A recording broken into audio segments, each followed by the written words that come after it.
Hi, I'm Catherine Stewart, and this is Christmas week here at Atomic Age Pictures. Tonight, we present Frank Capra's Meet John Doe from 1941. The making of Meet John Doe marked a key moment in Frank Capra's post-Columbia career, as it was his second independent production under his newly formed company, Frank Capra Productions. Capra approached the project with his trademark blend of social conscience and populist optimism, but the production was far from routine. Working without the full backing of a major studio initially, Capra took creative risks, drawing from a short story by Richard Connell and Robert Purnell, while shaping the screenplay with longtime collaborator Robert Riskin. The director sought to create a fable for troubled times. America was emerging from the Depression and standing on the brink of war, and he poured tremendous energy into ensuring the film's message felt both universal and urgent. At the center of Capra's vision were his two stars, Gary Cooper and Barbara Stanwyck, whose chemistry and contrasting acting styles gave the film its emotional anchor. Cooper, known for his quiet strength and naturalism, brought an understated sincerity to the character of John Willoughby, qualities Capra relied upon to make the John Doe movement believable. Stanwyck, meanwhile, was at the height of her career and delivered the sharp, fast-paced performance Capra loved in strong-willed heroines. Behind the scenes, Capra frequently praised Stanwyck's ability to handle rapid-fire dialogue and emotional turns with equal precision, while Cooper's modest, cooperative demeanor reportedly set a calm tone on set. Their professional rapport helped smooth over the long shooting schedule typical of Capra productions. Visually, Meet John Doe benefited enormously from the work of cinematographer George Barnes, whose polished, atmospheric lighting helped define the film's blend of realism and idealism. Barnes, an Academy Award-winning craftsman, worked closely with Capra to balance the director's affinity for high-contrast, expressive imagery with the grounded look that the story required. His lighting of key scenes, especially the dramatic convention sequence and the intimate rooftop moments, brought emotional depth and visual sophistication to the picture. Together, Capra, Cooper, Stanwyck, and Barnes created a film that not only resonated with wartime audiences, but has remained one of Capra's most enduring and thoughtful works. Before we get started, please like and subscribe, and check out our second channel, Atomic Age Originals, where we present our own original films. And now, from 1941, Frank Capra's Meet John Doe.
Yeah, DB. Oh, just cleaning out the deadwood. Okay. Look, Mr. Cannell, I just can't afford to be without work right now, not even for a day. I've got a mother and 2 kid sisters. More good luck telegrams. Well, you know how it is. I've just got to keep on working, see? Sorry, sister. I was sent down here to clean house. I told you I can't use your column anymore. It's lavender and no lace. Send those other people in. I'll tell you what I'll do. I get $30 a week. I'll take 25, 20 if necessary. I'll do anything you say. It isn't the money. We're after circulation. What we need is fireworks. People who can hit with sledgehammers. Start arguments. Oh, I can do that. I know this town inside out. Oh, give me a chance, All please. right, come in. Cashier's got your check. Who are these people? Gibbs, Frawley, Cunningham, Giles. Hey, you sister. Don't forget to get out your last column before you pick up your check.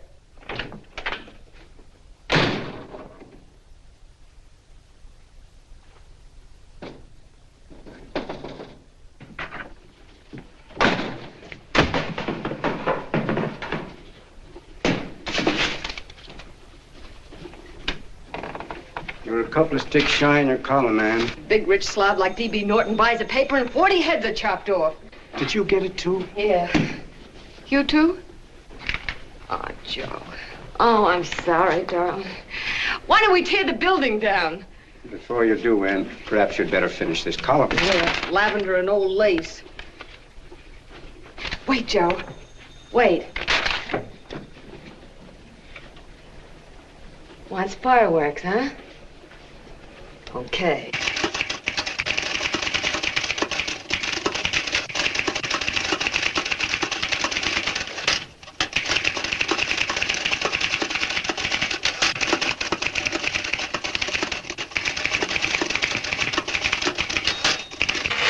Here.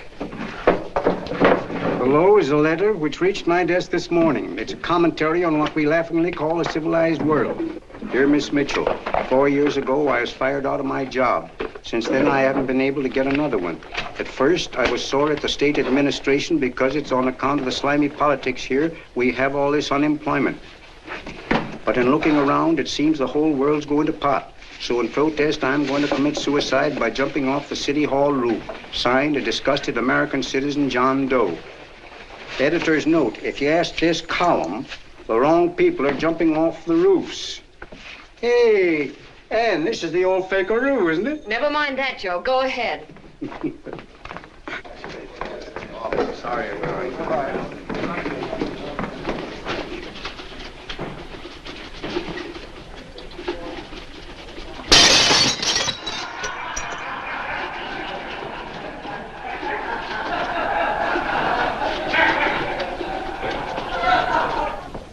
And it's because of the slimy politics that we have all this unemployment here. There it is. That's D.B. Norton's opening attack on the governor. Why, Jim, it's just a letter. Send it into a column. No, I can smell it. That's Norton. Good morning, gentlemen. Good morning, Governor. You're rather early. Governor, did you happen to see this in the new bulletin? Yes. I had it served with my breakfast this morning. Jim thinks it's D.B. Norton at work. Of course it is. Oh, come, Jim. That little item, D.B. Norton does things in a much bigger way. This is his opening attack on you, Governor. Take my word for it. What did he buy a paper for? Why did he engage a high-pressure editor like Cannell for? He's in the oil business. I tell you, Governor, he's after your scalp. All right, Jim, all right. Don't burst a blood vessel. I'll look into it. Will you get me Spencer of the Daily Chronicle, please? Yes, I saw it, Governor. If you ask me, that's a phony letter. Why, that gag has got whiskers on it. Okay, I'll get the mayor and maybe the Chamber of Commerce to go after them. Get Mayor Lovett on the phone. Sorry, the mayor's busy on the other phone. Yes, I know, Mrs. Brewster. It's a terrible reflection on our city. I've had a dozen calls already. Spencer of the Chronicle. Hold him. Just a minute.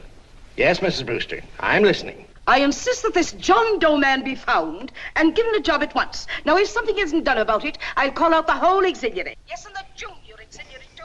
We'll hold a meeting and see that it is. Yes, Spencer? Who? The governor? Well, what about me? It's my building he's jumping off of, and I'm up for re-election, too. What are you doing? Get Cannell at the bulletin. Why, he's liable to go right past my window. Get me Cannell. What was that? What? Out the window. Something just flew by. I didn't see anything. Well, don't stand there, you idiot. Go and look. Open the window. Oh, why did he have to pick on my building? Is there a crowd in the street? No, sir. Then maybe he's caught on a ledge. Look again. We'll not tolerate I think it must have been a seagull. A seagull? What's a seagull doing around the city hall? That's a bad omen, isn't it? Oh, no, sir. The seagull is a lovely bird.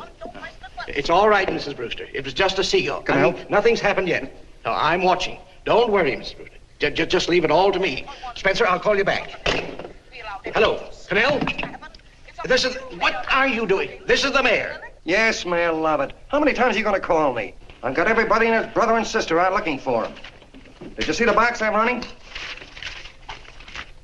An appeal to John Doe. Think it over, John. Life can be beautiful, says Mayor.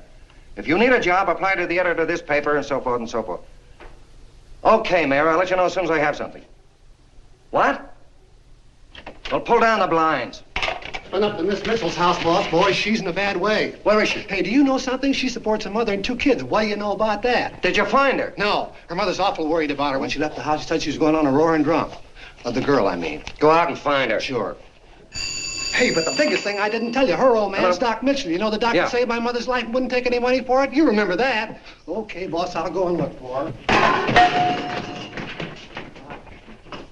Holy smokes, Commissioner, you've had 24 hours. Okay, Hawkshaw, grab a pencil. Here it is again.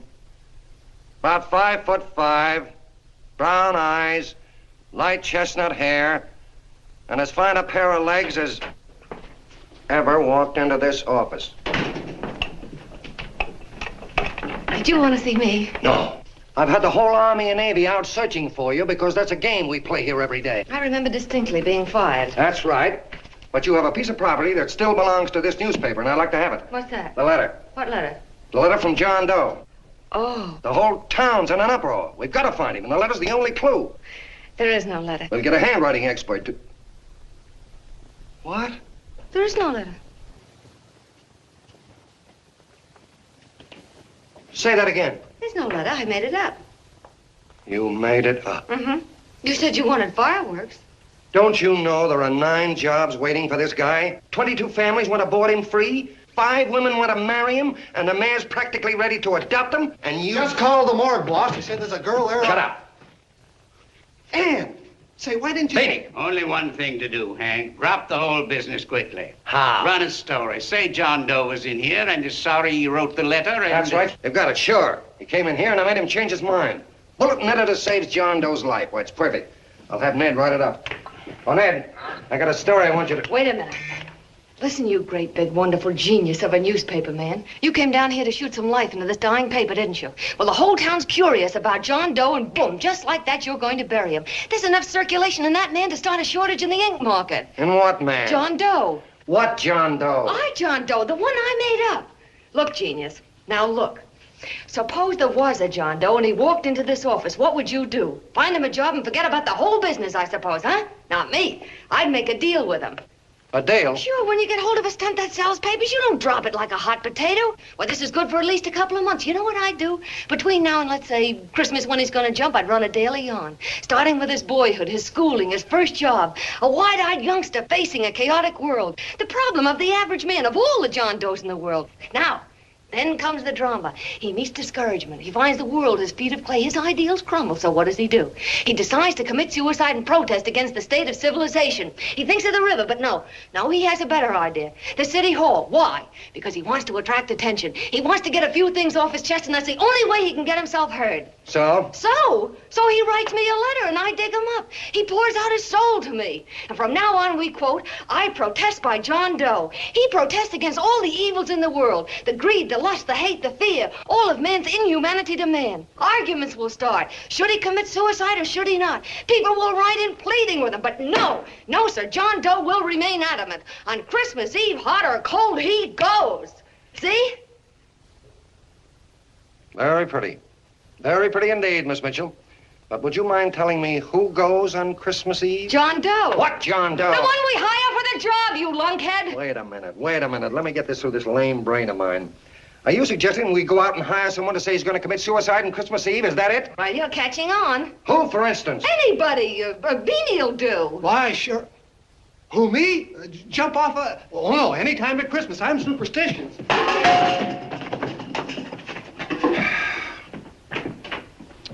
Miss Bishop, do me a favor. Will you go on out and get married and have a lot of babies, but Stay out of newspaper business. Better get that story in, Hank. It's getting late. You're supposed to be a smart guy. If it was raining $100 bills, you'd be out looking for a dime you lost someplace. Holy smokes, wasting my time listening to this mad woman. Look, Chief, look at the Chronicle. It's running on John Doe. They say it's a fake. Why the no good the John Doe story, amateur journalism. It's palpably phony. It's a wonder anyone is taking it serious. What do you think of those guys? That's fine. That's fine. Now fall right into their laps. Go ahead. Say John Doe walked in and called the whole thing off. You know what that's going to sound like on top of this. That's all, Ned. Thank you. All right. Amateur journalism, huh? Why, that bunch of sophomores. I can teach them more about... Hey, boss, get a load of this. What? Look. What do they want? They all say they wrote the John Doe letter. Yeah, oh, they all wrote the letter. Tell them all to wait. Look, Mr. Cannell, one of those men is your John Doe. They're desperate and will do anything for a cup of coffee. Pick one out and you can make the Chronicle eat their words. I'm beginning to like this. If you ask me, Hank, you're playing around with dynamite. No. The gal's right. We can't let the Chronicle get the laugh on us. We've got to produce a John Doe now. Amateur journalism, huh? I'll show those guys. Sure, and there's no reason for them to find out the truth either, because naturally, I won't say anything. Okay, sister, you get your job back. Plus a bonus. What bonus? Oh, the bonus of $1,000 the Chronicle was going to pay me for this little document. You'll find it says that I, Ann Mitchell, hereby certify that the John Doe letter was created by me. I can read. Sorry. You think this is worth $1,000, do you? Oh, the Chronicle would consider it dirt cheap. Packs everything, including a gun. Okay, sister, you got yourself a deal. Now let's take a look at the candidates. The one we pick has got to be the typical average man. Typical American that can keep his mouth shut. Show me an American who can keep his mouth shut and I'll eat him. Okay, Beanie, bring him in one at a time.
Did you write that letter to Miss Mitchell? No, I didn't. What are you doing up here, then? Well, the paper says there were some jobs around loose. Thought there might be one left over. Had any schooling? Yeah, a little. What do you do when you work? I used to pitch. Baseball? Yeah, till my wing went bad. Where'd you play? Bush leagues, mostly. How about family? Got any family? No. Oh, just traveling through, huh? Yeah, me and a friend of mine. He's outside. Looks all right. It's perfect, a baseball player. What could be more American? I wish he had a family, though. Be less complicated without a family. Look at that face, it's wonderful. They'll believe him. Come on. What's your name? Willoughby. John Willoughby. Long John Willoughby, they called me in baseball. Would you like to make some money? Yeah, maybe. Would you be willing to say you wrote that letter and stick by it? I get the idea. Yeah, maybe. That's our man. He's made to order. I don't know. He don't seem like the kind of a guy that'd fall in line. When you're desperate for money, you do a lot of things, Mr. Cannell. He's our man, I tell you. He's fainted. Come on, Get the water quickly. Hurry up, Pop. Oh. Right here, sit down. You all right? Yeah, I'm all right. How many is that, 6?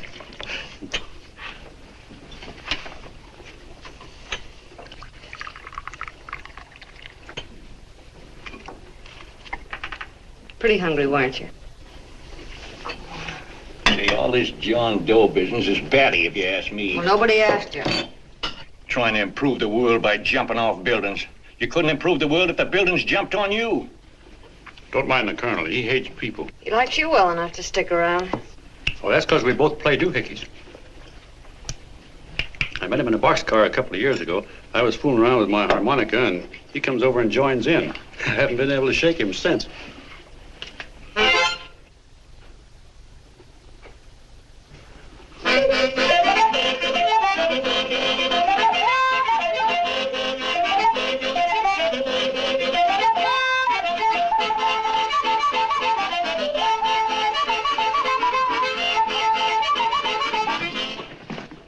Here he is. No, you can't take pictures of him like that, eating a sandwich and with a beard. But he's going to jump off a building. Yes, but not because he's out of a job. That's not news. This man's going to jump as a matter of principle. Well, maybe you're right. We'll clean him up and put him in a hotel room under bodyguards. We'll make a mystery out of him. Did you speak to Mr. Norton? Thinks it's terrific. Says for us to go the limit. Wants us to build a bonfire under every big shot in the state. Oh, swell. Is that the contract? Yeah. What's he doing here? Friend of his. They play duets together. Duets? But can we trust him? Oh. I trust him. Oh, you trusted me. Well, that's fine. I suppose he trusts you, too. Oh, stop worrying. He's all right. Okay, but we don't want more than a couple of hundred people in on this thing. Now, the first thing I want is an exact copy of the John Doe letter in your own handwriting. I've got it already. Here. No, that's fine. Now, I want you to sign this agreement. It gives us an exclusive story under your name, day by day, from now until Christmas. On December 26th, you get one railroad ticket out of town. And the bulletin agrees to pay to have your arm fixed. That's what you want, isn't it? Yeah, but it's got to be by Bonesetter Brown. Okay, Bonesetter Brown goes. Here, sign it. Meanwhile, here's $50 spending money. That's fine. Beanie? Yes, boss. Take charge of him. Get him a suite at the Imperial and hire some bodyguards. He had some new clothes, Beanie. You think we better have him to louse? Yeah. Both of them? Yes, both of them, but don't let them out of your sight. Hey, Beanie, gray suit, huh? Yeah. Okay, fellas.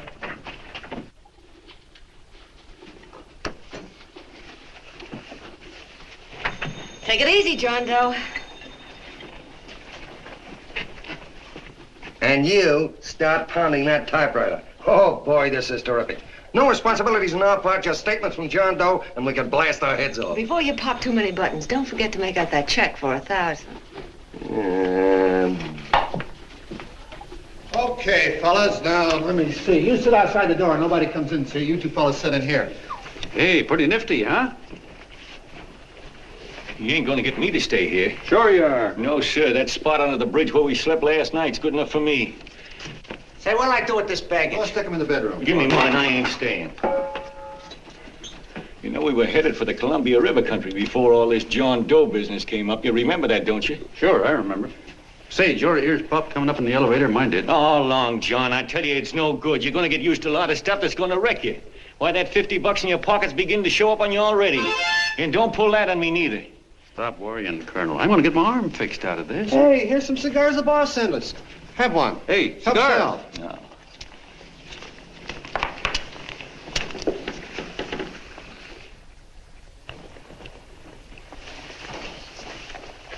Say, I'll bet you even the major leaguers don't rate an outfit like this. Here, make yourself comfortable. Paper? I don't read no papers, and I don't listen to radios either. I know the world's been shaped by a drunken barber, and I don't have to read it. I've seen guys like you go under before. Guys that never had a worry. Then they got a hold of some dough and went goofy. The first thing that happens Hey, to did a you guy... get a load of the bedroom? No. The first thing that happens to a guy like that, he starts wanting to go into restaurants and sit down at a table and eat salads and cupcakes and tea. Boy, what that kind of food does to your system.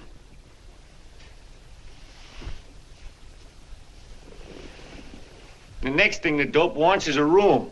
Yes, sir, a room with steam heat and curtains and rugs. And before you know it, he's all softened up and he can't sleep unless he has a bed.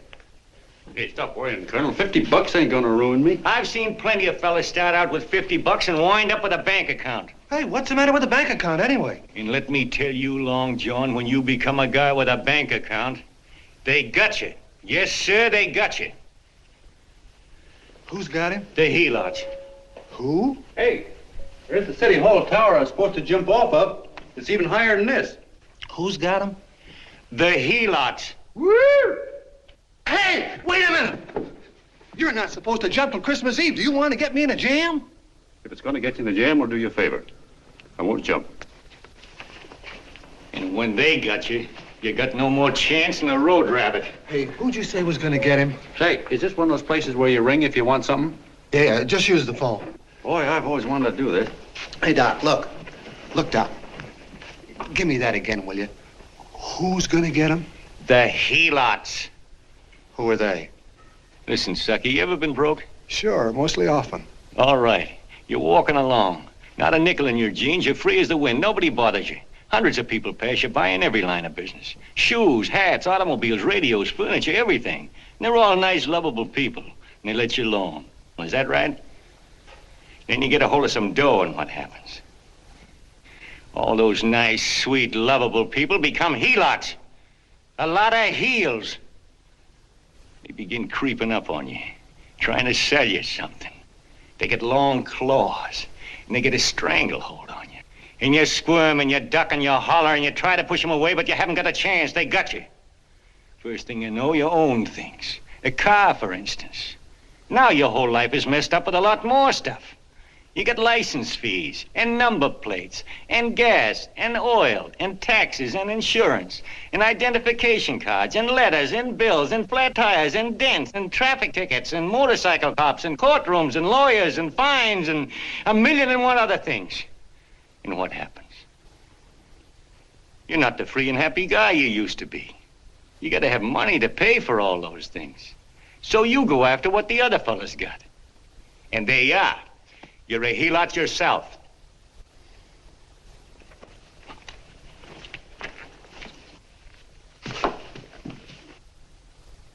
You win, Colonel. Here, take the 50. Go out and get rid of it. You bet I will, just as fast as I can. I'm gonna get some canned goods, a fishing rod, and the rest I'm gonna give away. Give away? Hey, get me a pitcher's glove. I got to get some practice. Say, he's giving it away. I'm gonna get me some of that. Hey, come back here, you helot. Well, you send up 5 hamburgers with all the trimmings, 5 chocolate ice cream sodas, and 5 pieces of apple pie. No, apple with cheese. Yeah, thanks.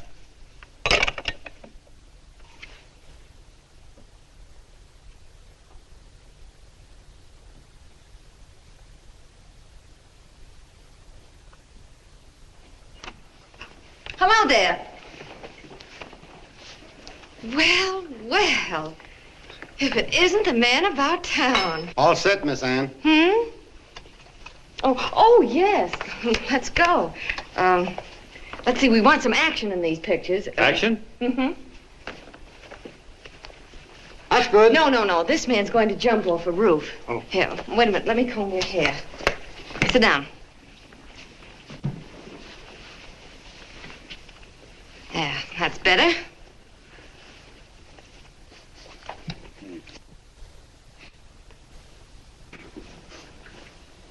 You know, he's got a nice face, hasn't he? Yeah, he's pretty.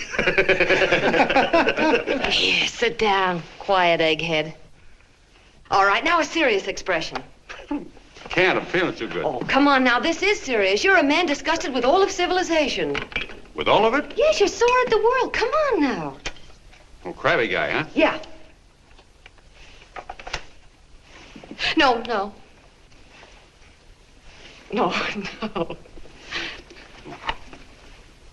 No, look. You don't have to smell the world. Well, all those guys in the picture Never mind stand- those guys. All right, stand up. Now, let's see what you look like when you protest. Against what? Against anything, just protest. You got me. Oh, look, I'm the umpire, and you just cut the heart of the plate with your fast one, and I called it a ball. What would you do? Oh, you did, huh? Yeah. Why can't you call him right, you boneheaded... Grab it, Eddie, grab it!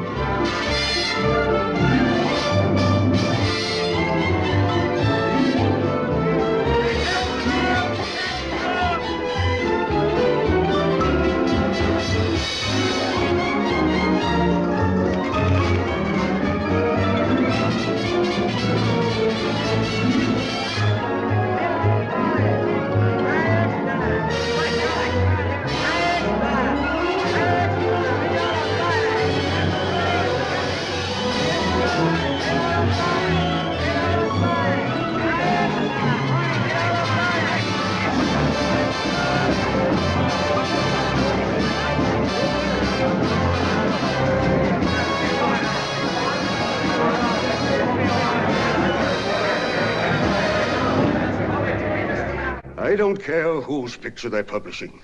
I still say that this John Doe person is a myth, and you can quote me on that. And I'm going to insist on his being produced for questioning. You know as well as I do that this whole thing is being engineered by a vicious man with a vicious purpose, Mr. D.B. Norton.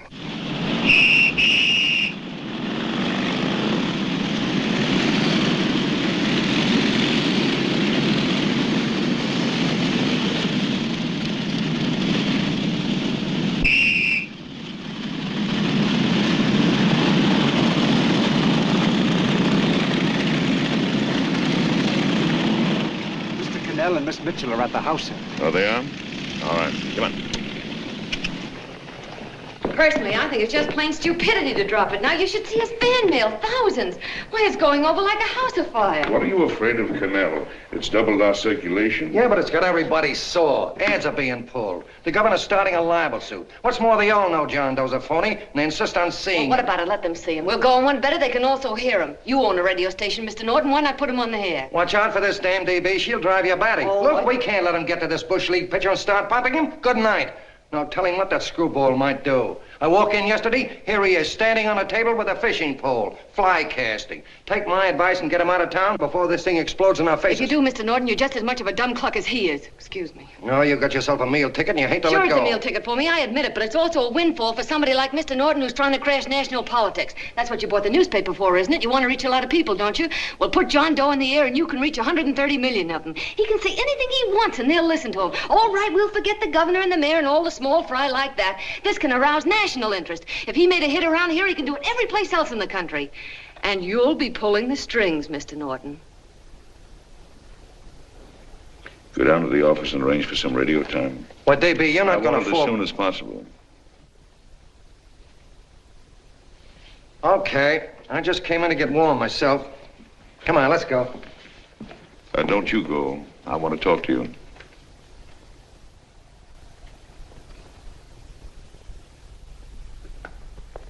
Sit down.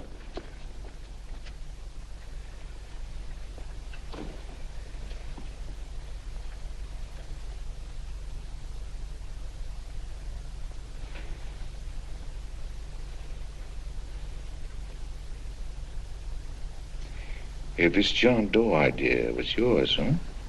Yes, sir.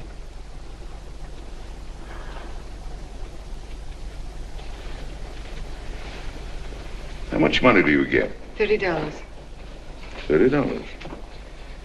Well, what are you after? I mean, what do you want? A journalistic career? Money. Money? Well, I'm glad to hear somebody admit it. Do you suppose you could write a radio speech that would put that fellow over? Oh, I'm sure I can. Do it, and I'll give you $100 a week. $100? That's only the beginning.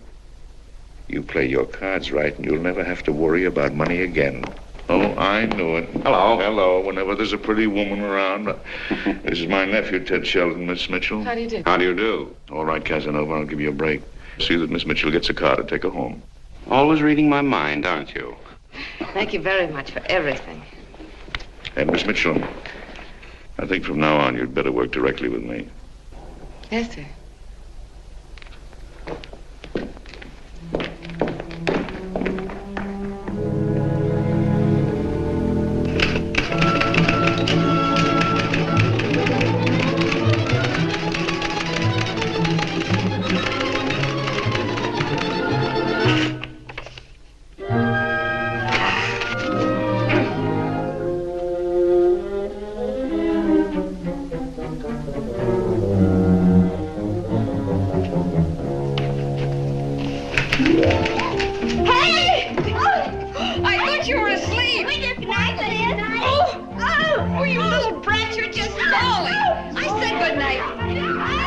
Come, children. It's past your bedtime. Go on, come on. Now, scooch off the bed. Before through me, I'm done. I'll never get this speech right. Oh, yes, you will, Ann, dear. You're very clever. Yeah, I know. What are you looking for? Your purse, I need $10. What for? I gave you 50 just the other day. Yes, I know, dear, but Mrs. Burke had her baby yesterday. 9 pounds. And there wasn't a thing in the house. And then the community chest lady came. And the 50's all gone, huh? Who's the 10 for? The Websters. The Websters. You remember those lovely people your father used to take care of. I thought I'd buy them some groceries. Oh, Anne, dear, it's a shame those... You're marvelous, Ma. You're just like Father used to be. Do you realize a couple of weeks ago we didn't have enough to eat ourselves? Well, yes, I know, dear, but these people are in such need. And we have plenty now. If you're thinking of that $1,000, forget it. It's practically all gone. We owed everybody in town. Now, you just gotta stop giving all your money away. Oh, Anne, dear. Oh, I'm sorry, Ma. Oh, don't pay any attention to me. I guess I'm just upset about all this. Gee whiz, here I am with a great opportunity to get somewhere, to give us security for once in our lives, and I'm stuck. If I could put this over, your Mrs. Burke can have 6 babies. You mean this speech you're writing? Yeah, I don't know. I simply can't get it to gel. I created somebody who's going to give up his life for a principle. Hundreds of thousands of people are going to listen to him over the radio. And unless he says something that's sensational, it's just no good. Well, honey, of course, I don't know what kind of a speech you're trying to write, but judging from the samples I've read, I don't think anybody will listen. What? Darling, there's so many complaining political speeches. People are tired of hearing nothing but doom and despair on the radio. If you're going to have him say anything, why don't you let him say something simple and real, something with hope in it? If your father were alive, he'd know what to say. Oh, yeah. Father certainly would. Wait a minute.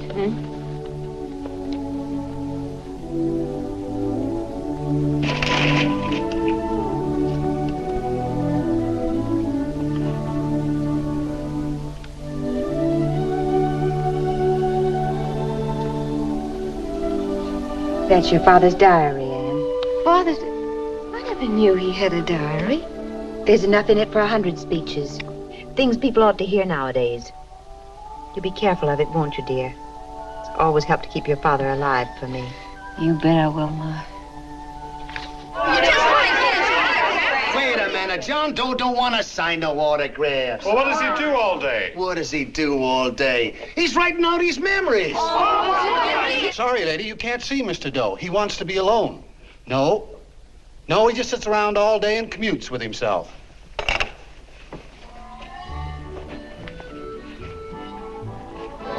Oh!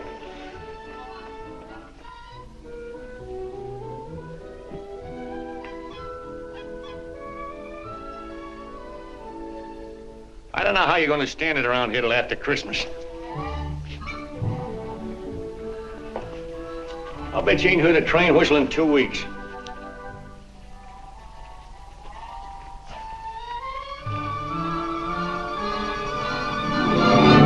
Steve, right!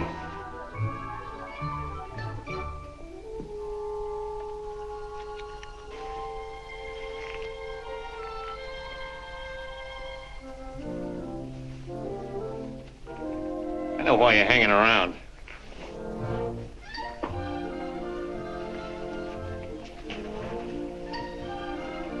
You're stuck on the girl. That's all a guy needs is to get hooked up with a woman.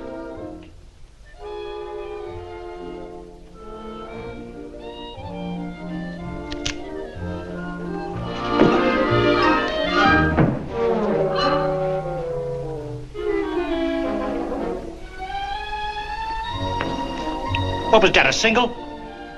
First baseman dropped the ball. Butterfingers. Tough luck, pal.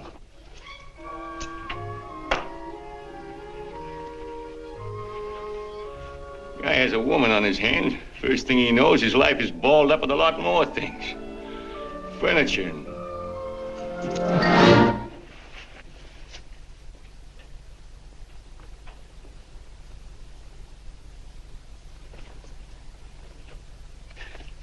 Did you get him?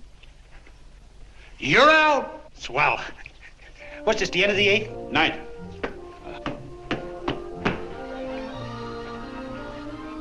Hey, Beanie, there's a couple of mugs from the Chronicle snooping around out here. Huh. Come on, Angel Face. Gangway. What's the score, Angel Face? 3-2, our favor. Gee, that's great.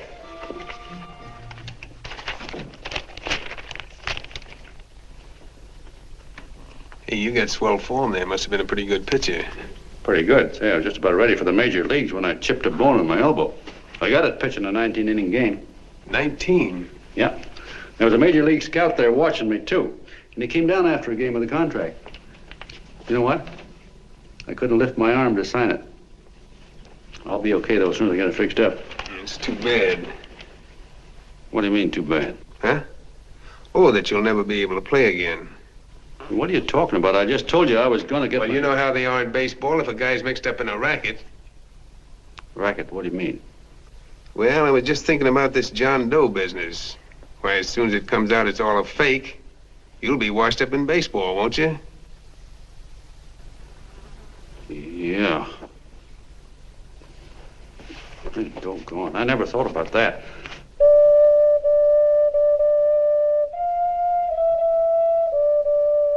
Gosh. And another thing, what about all the kids in the country? The kids that idolize ball players. What are they gonna think about you? Yeah. Hey, Colonel. Did you hear that? I gotta figure some way out of this thing. The elevators are still running. I know one way you can do it. How? Well, when you get up there on the radio, all you have to do is to say the whole thing's a frame-up. Make you a hero sure as you're born. Yeah, but how am I gonna get my arm fixed? Well, that's a cinch. I know somebody that'll give you $5,000 just to get up on the radio and tell the truth. $5,000? Yeah, $5,000, and he gets it right away. You don't have to wait till Christmas. Look out, Long John. They're closing in on you. Say, who's putting up this dough? Fellow runs the Chronicle. Here's the speech you make, and it's all written out for you. $5,000. Holy mackerel, I can see the helots coming, the whole army of them. It's on the level.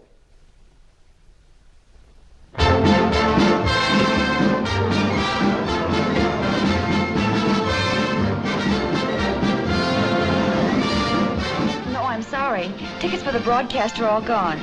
Phone the bulletin. Sorry, no more tickets left.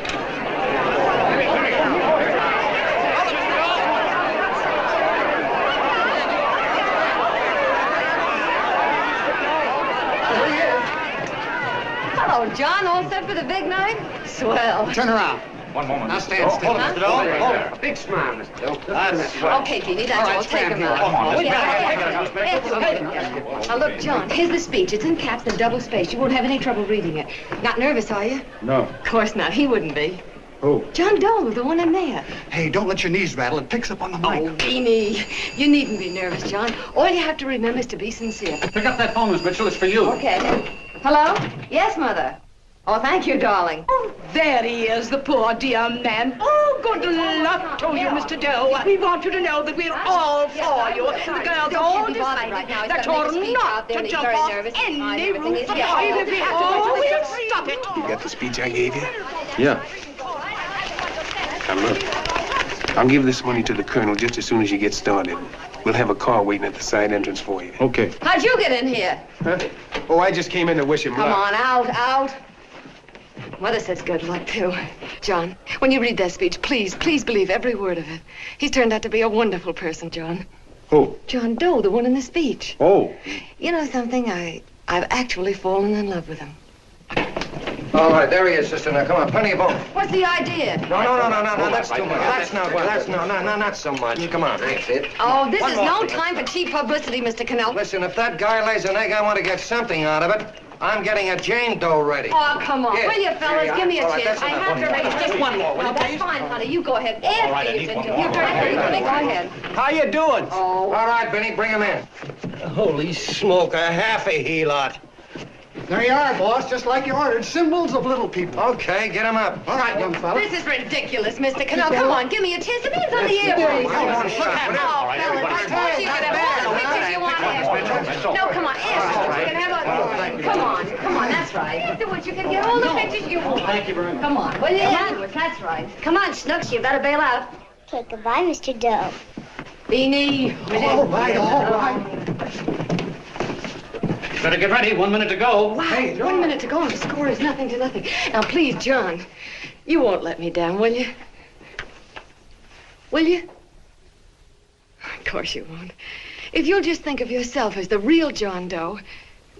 Listen, everything in that speech are things a certain man believed in. He was my father, John. When he talked, people listened. And they listened to you, too. Funny. You know what my mother said the other night? She said to look into your eyes, that I'd see Father there. Hey, what do you say? Okay, we're coming. Come on. Now listen, John, you're a pitcher. Now get in there and pitch. Good luck. Give him room, let it through. Come on.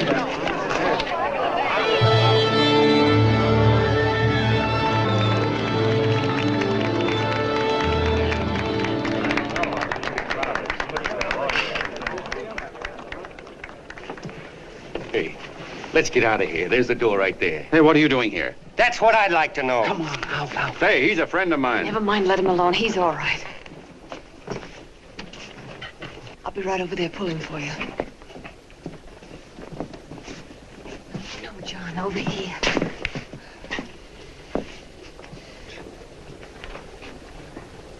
Stand by.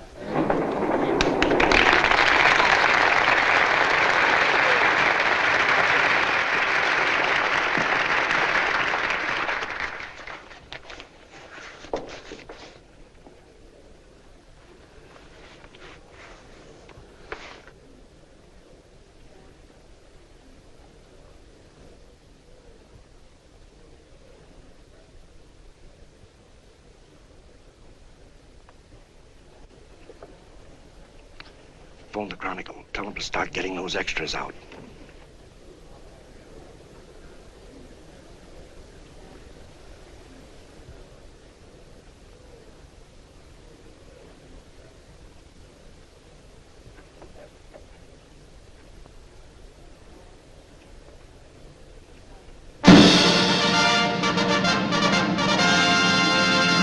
And good evening, ladies and gentlemen. This is Kenneth Fry speaking for the New Bulletin. Tonight we give you something entirely new and different. Standing beside me is the young man who has declared publicly that on Christmas Eve he intends to commit suicide, giving as his reason, quote, "I protest against the state of civilization," end quote. Ladies and gentlemen, the New Bulletin takes pleasure in presenting the man who is fast becoming the most talked of person in the whole country, John Doe.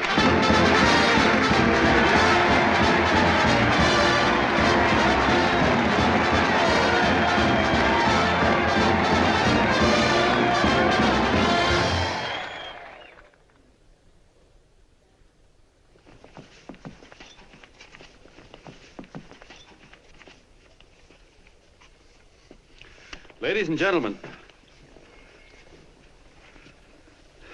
I am the man you all know as John Doe. I took that name because it seems to describe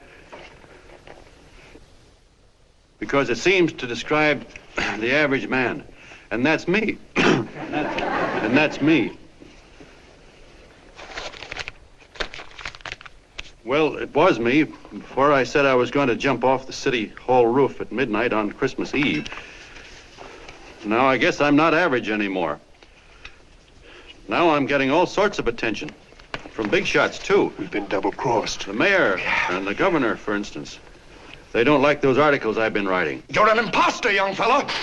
That's a pack of lies you're telling. Who wrote that speech for you? Benny, get that gun. Hey, kid.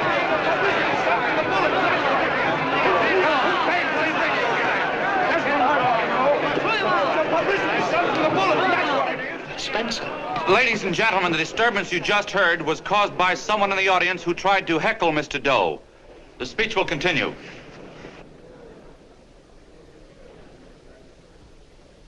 Well, people like the governor and that fellow there can stop worrying. I'm not going to talk about them. I'm going to talk about us. The average guys, the John Does. If anybody should ask you what the average John Doe is like, you couldn't tell him because he's 1,000,001 things. He's Mr. Big and Mr. Small. He's simple and he's wise. He's inherently honest, but he's got a streak of larceny in his heart. He seldom walks up to a public telephone without shoving his finger into the slot to see if somebody left a nickel there.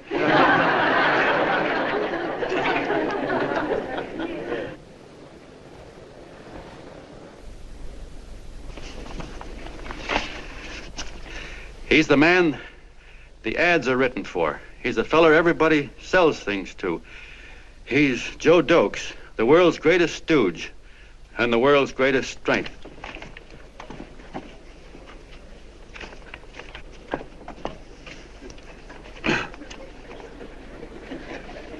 Yes, sir. Yes, sir, we're a great family, the John Does. We are the meek who are supposed to inherit the earth. You'll find us everywhere. We raise the crops, we dig the mines, work the factories, keep the books, fly the planes, and drive the buses. And when a cop yells, "Stand back there, you," he means us, the John Does. Well, what kind of a speech is that? Didn't you read it? We've existed since time began. We built the pyramids. We saw Christ crucified, pulled the oars for Roman emperors, sailed the boats for Columbus, retreated from Moscow with Napoleon, and froze with Washington at Valley Forge. Yes, sir. We've been in there dodging left hooks since before history began to walk. In our struggle for freedom, we've hit the canvas many a time, but we always bounce back because we're the people, and we're tough.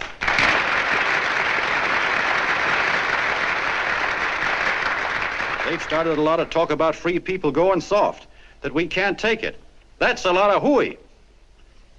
A free people can beat the world at anything, from war to tiddlywinks, if we all pull in the same direction.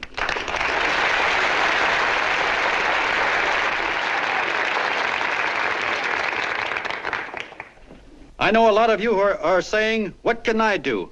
I'm just a little punk. I don't count." Well, you're dead wrong. The little punks have always counted, because in the long run, the character of a country is the sum total of the character of its little punks.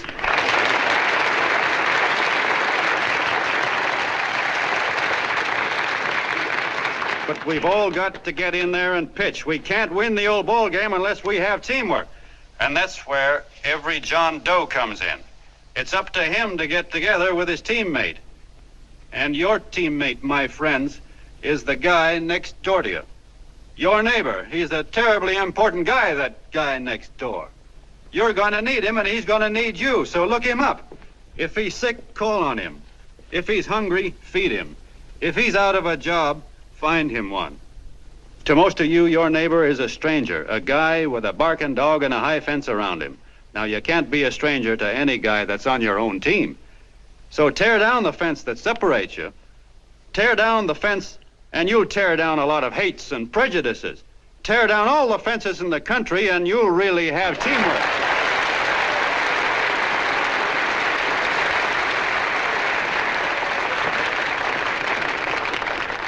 I know a lot of you are saying to yourselves, "He's asking for a miracle to happen. He's expecting people to change all of a sudden." Well, you're wrong. It's no miracle. It's no miracle because I see it happen once every year, and so do you, at Christmas time.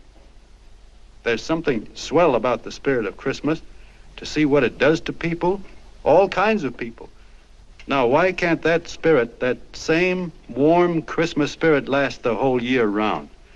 Gosh, if it ever did, if each and every John Doe would make that spirit last 365 days out of the year, we'd develop such a strength, we'd create such a tidal wave of goodwill that no human force could stand against it. Yes, sir, my friends, the meek can only inherit the earth when the John Does start loving their neighbors. You better start right now. Don't wait till the game is called on account of darkness. Wake up, John Doe. You're the hope of the world.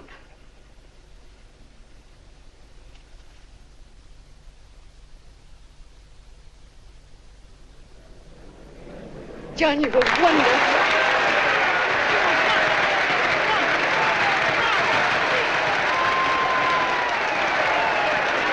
Let's get out of here. Now you're talking.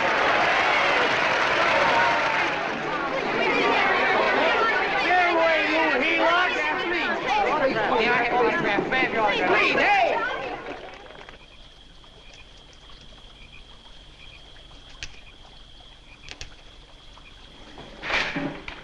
I knew you'd wake up sooner or later. Boy, am I glad we got out of that mess. I had the $5,000 sewed up. Could have been on my way to old Doc Brown. You're a pitcher, John, she says. Now, go in there and pitch. What a sucker. Yeah, she's a heel-out just like the rest of us. Lucky you got away from her. What was I doing up there making a speech anyway? Me, huh?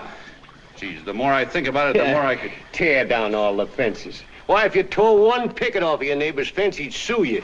$5,000 had it right in my hand. What do you mean he ran away? Well, go after him, find him. That man is terrific.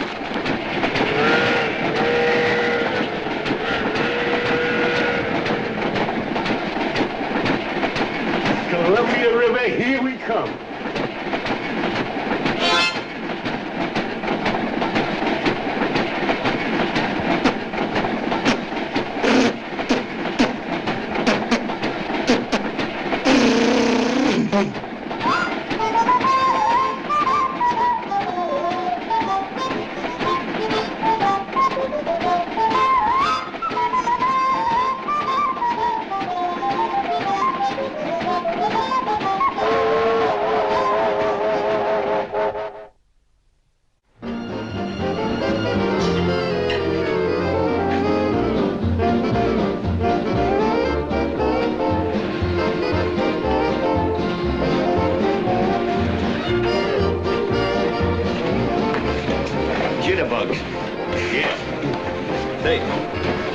How much money we got left? 4 bits. Better make it donuts, huh? Yeah.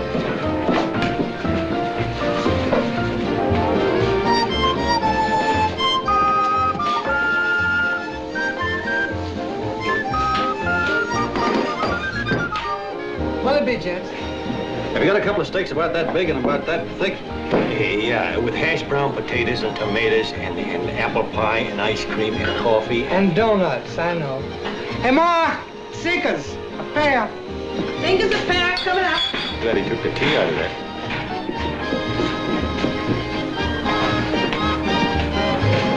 Hey, look.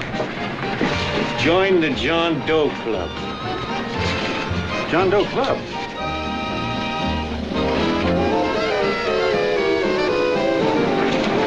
Uh-oh.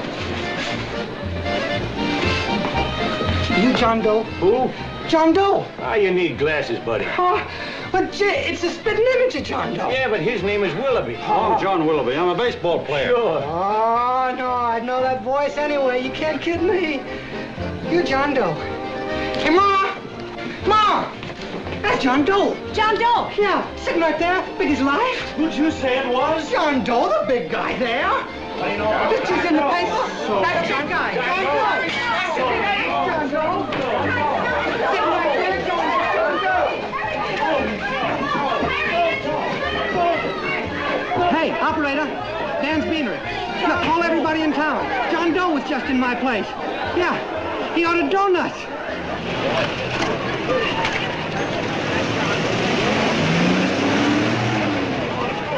John Doe. Let's see John Doe. Come on. John Doe, we're all neighbors. And my office is packed like a sardine box. What does John Doe look like, Mr. Mayor? Oh, he's one of those great big outdoor type men. No, you can't see him. You didn't vote for me the last time. Shame on you. What are you doing there? Get off my front porch anyhow. Mr. Norton come yet? Oh, well, I wonder where he's at. What's keeping him? He should have been here 15 minutes ago. Oh, there it comes now. Now, everybody on your dignity. Don't do anything to disgrace us. A little town, but we got to show off. Better let me talk to him. All right, but present it to him as a great cause for the common man. Ah, here they come. Now, give him room down there. Give him room, folks. Come on now. Come on, here they come. Here they come. Here's Mr. Norton. How do you do, Mr. Norton? I'm Mayor Hawkins. Here's Mr. Norton. Let me go, you darn fool. I'm the mayor. Mr. Norton. Mr. Norton. Mr. Norton. I'm Mayor Hawkins. Your office telephoned me to hold him. Well, that's fine. How is he? Oh, he's fine. He's right in my office there. You know, it's a great honor having John Doe here, and you too. Haven't had so much excitement since the old City Hall burned down. People are so excited and they'll let tore scrolls off. Oh, Matilda, darling, phone the newspapers, tell them Mr. Norton's here. Step right inside, Mr. Norton. My office. Very comfortable here, Mr. Norton. Just had it air conditioned. Gangway, please. Get room for Mr. Norton. Gangway. Gangway. Here he is, Mr. Norton. Well taken care of. The neighbors are serving him a light lunch. Hello, John. Well, Mr. Mayor, if you don't mind, we'd like to talk to him alone. Why, certainly, certainly. All right, everybody. Clear out. Everybody, quickly now. Come on. Come on. That's All right. Don't argue with me here. Wait till we get home. Don't you push me around like that. Even though I'm your wife, you can't push me around. Look, Mr. Norton, I think you got a lot of nerve having those people hold us here. There's nobody holding you here, Mr. Doe. It's only natural There's that people... nobody holding us here. Let's get going. Incidentally, my name isn't Doe. It's Willoughby. Look, John, something terribly important's happened. They're forming John Doe clubs. We know of 8 already, and they say that there's John Doe clubs? What for? To carry out the principles you talked about in your radio speech. I don't care what they're forming. I'm on my way, and I don't like the idea of being stopped either. Oh, but you don't know how big this thing is. You should see the thousands of telegrams we've received and what they're saying about you. Look, it started as a circulation stunt, didn't it? Well, you got your circulation. Now, why don't you let me alone? Oh, it started as a circulation stunt, but it isn't anymore. Mr. Norton wants to get back of it and sponsor John Doe clubs all over the country. He wants to send you on a lecture tour. Me? Uh-huh. Well, certainly, with your ability to influence people, it might grow into a glorious movement. Say, let's get something straight here. I don't want any part of this thing. If you got an idea I'm going around lecturing to people, why, you're crazy. Baseball's my racket, and I'm sticking to it. Come on, Colonel, let's get out of here. John, Please. I just got rid of one crowd. But please, Mr. Mayor, tell him the John Doe Club wants to talk to him. Let them in, Mr. Mayor. Let them come in. Okay, folks, but remember your manners. No stampeding. Walk slow, like you do when you come to pay your taxes.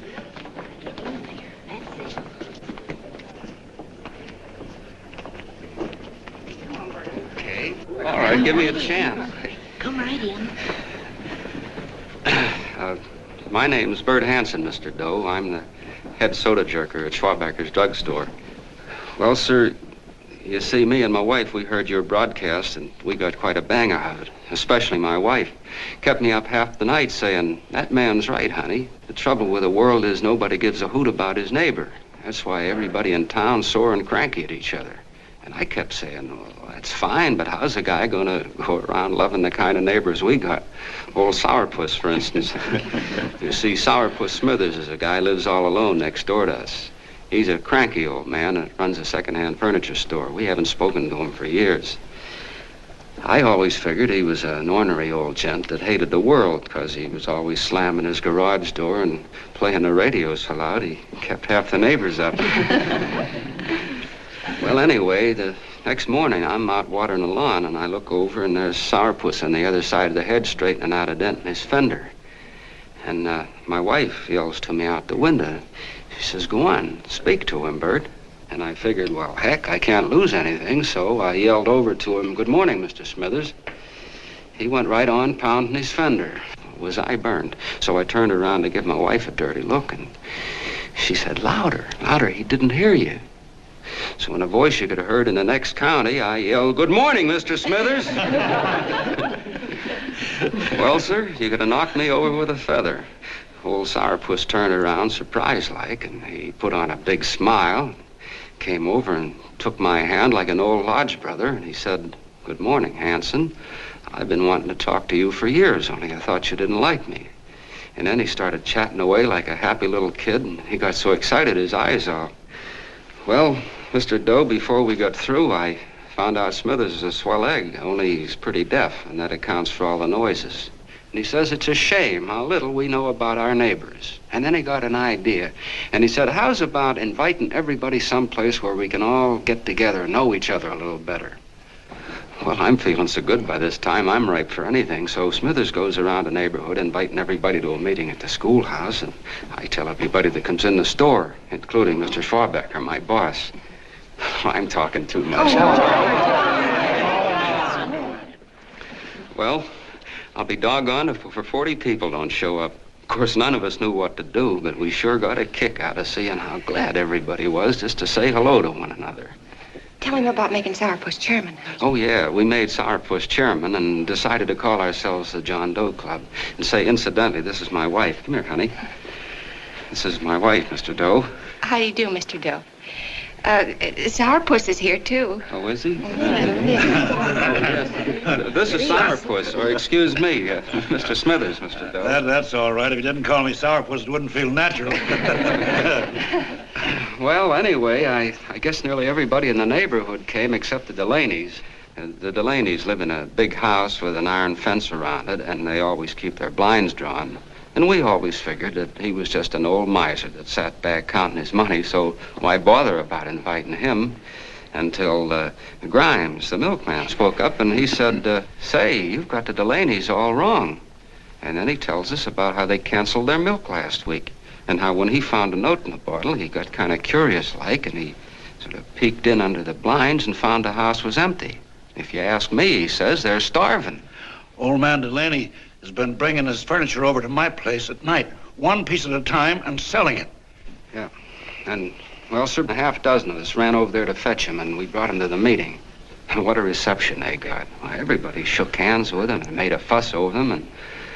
Well, finally, Mr. and Mrs. Delaney just sat right down and cried. And then we started to find out about a lot of other people. Yeah, sure. Well, you know Grubel, for instance. Grubel's here. See? Yeah, that's a... Of course, you don't know Grubel, but he's a man that everybody figured was the worst no-account in the neighborhood because he was living like a hermit, and nobody would have anything to do with him. That isn't Little Murphy. The postman told us the truth. Why, Grubel, he says, he lives out of garbage cans because he won't take charity, because it'd ruin his self-respect, he says. Just like you said on the radio, Mr. Doe. Well, sir, about a dozen families got together and gave Grubel a job watering their lawns. Isn't that wonderful? And then we found jobs for 6 other people, and they've all gone off for leave. Yeah, and my boss, Mr. Schwabecker, made a job in his warehouse for old man Delaney. And he gave you that $5 raise. Yeah, wasn't that swell? Why, Bert, I feel slighted. I'd like to join, but nobody asked me. I'm sorry, Mayor, but we voted that no politician could join. Just the John Does of the neighborhood, because you know how politicians are. Well, the reason we wanted to tell you this, Mr. Doe, was just to give you an idea of what you started. And from where I'm sitting, I don't see any sense in you jumping off any building. No. Well, thank you for listening. Goodbye, Mr. Doe. You're a wonderful man, and it strikes me you can be mighty useful walking around for a while. Hey, goodbye, Mr. Doe. Goodbye, Mr. Doe.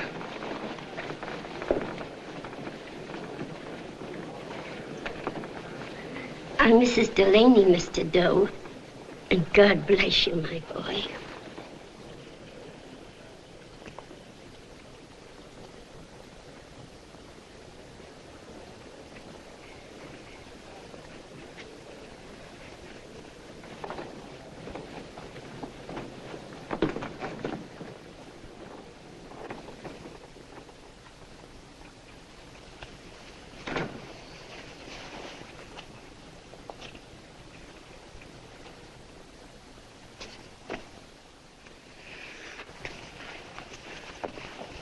Gee whiz, I'm all mixed up.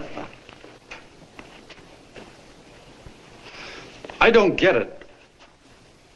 Look, all those swell people think I'm going to jump off a building or something. I never had any such idea. Gosh. The fellow'd have to be a mighty fine example himself to go around telling other people how to... Say, look, what happened the other night was on account of Miss Mitchell here. She wrote the stuff. Don't you see what a wonderful thing this can be? But we need you, John. You're hooked. I can see that right now. They got you. Well, I'm through. For 3 years, I've been trying to get you up to the Columbia River country. First, it was your glass arm. Then it was the radio. And now it's the John Doe clubs. Well, I ain't waiting another minute. Gangway, you helots. Hey, Colonel, wait a minute. Oh, please. Hey, Colonel! I want you personally to go along with John Doe and Miss Mitchell and handle the press and the radio. Me? Yes, I don't want to take any chances. And Johnson. Yes, Stevie? Your crew will do the mop-up job. They'll follow John Doe into every town, see that the clubs are properly organized and the charters issued. Right. There are only 8 flags up there now. I want to see that map covered before we get through.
like wildfire.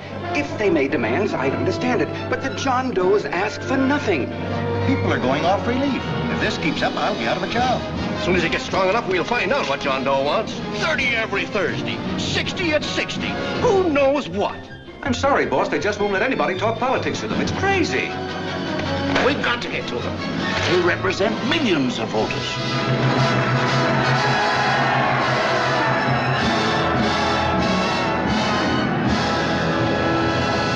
I tell you, ladies and gentlemen, this thing has been nothing short of a prairie fire. We've received so many applications for charters to the John Doe clubs, we haven't been able to take care of them. I'd hate to have that many pins stuck in me. This John Doe convention is a natural. It's going to put our city on the map. Why, over 2,400 John Doe clubs are sending delegates. Can you imagine that? You, Mr. Mayor, will be the official host. You will make the arrangements for decorating the city, parades, and a reception for John Doe when he gets home.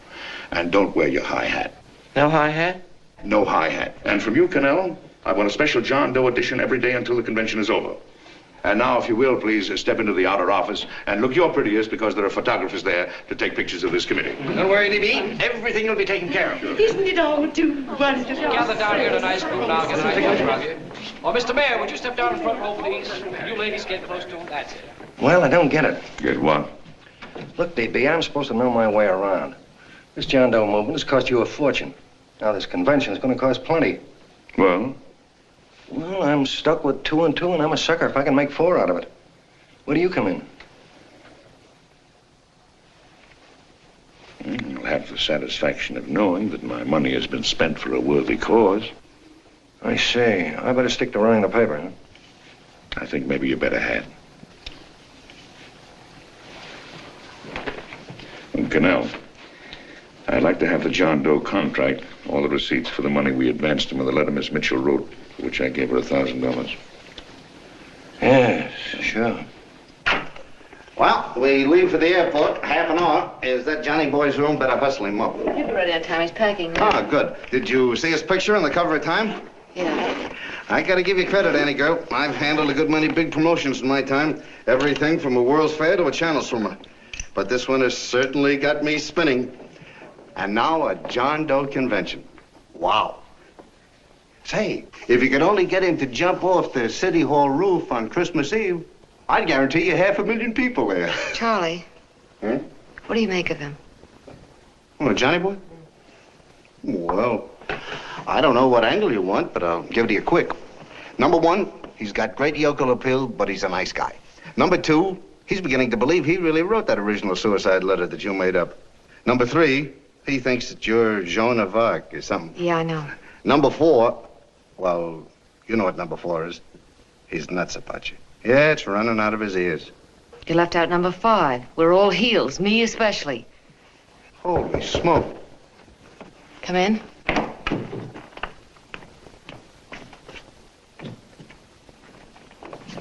I'm all packed. Good. I'll go and get Beanie Boy. Okay, Charlie boy.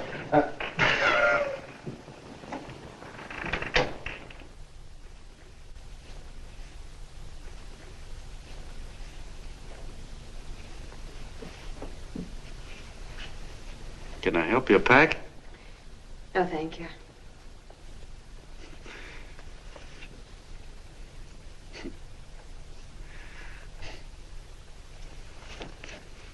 Do you care if I sit down out here? No.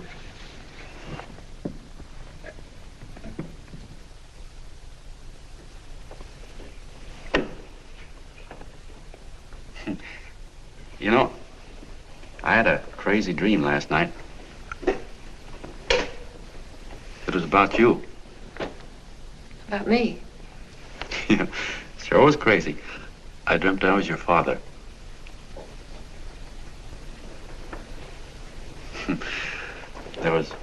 There was something I was trying to stop you from doing.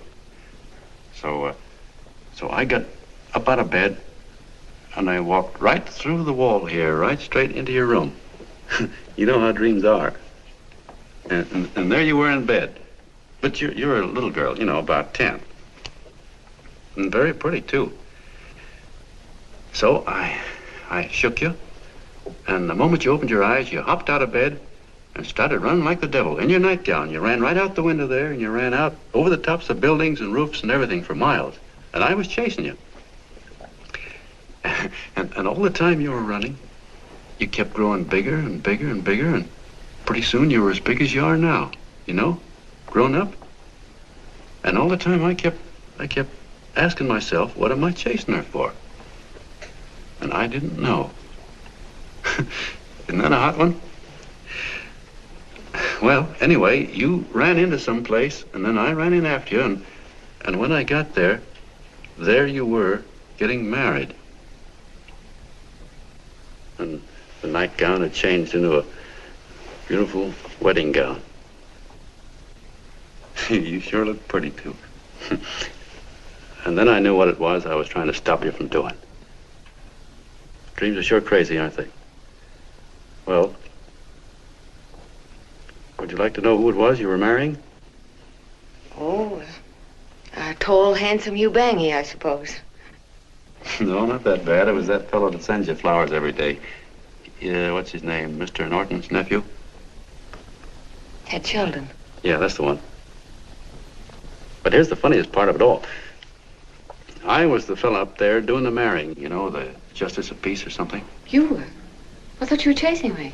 Well, yes, I was, but I was your father then, you see. But the real me, John Doe, or that is, Long John Willoughby, I was the fella up there with the book.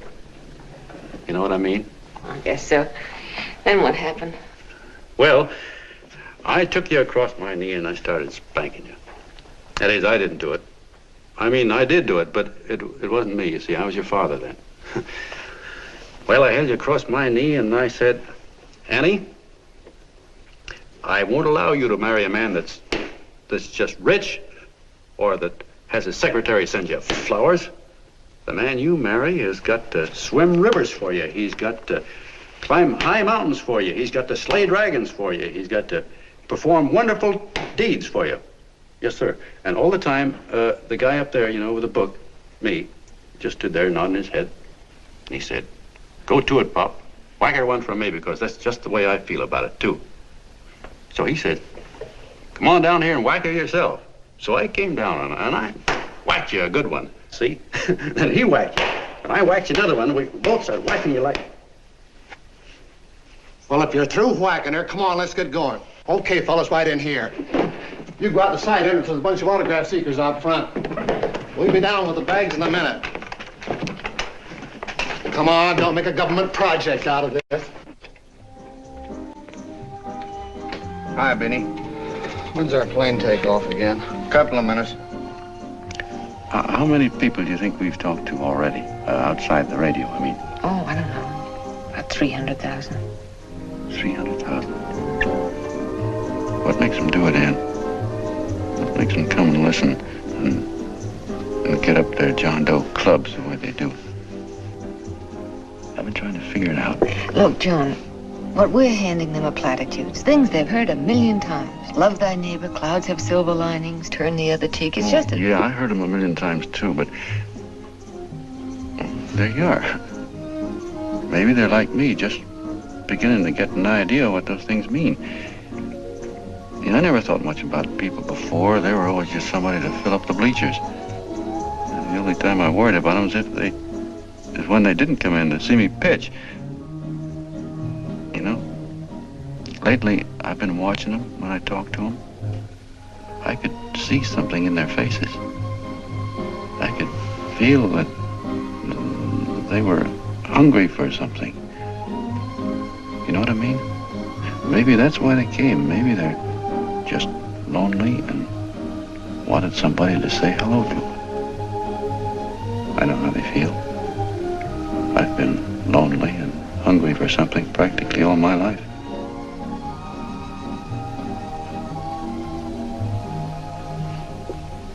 All aboard, folks. That's what I said, it's behind us. Yeah, that's true.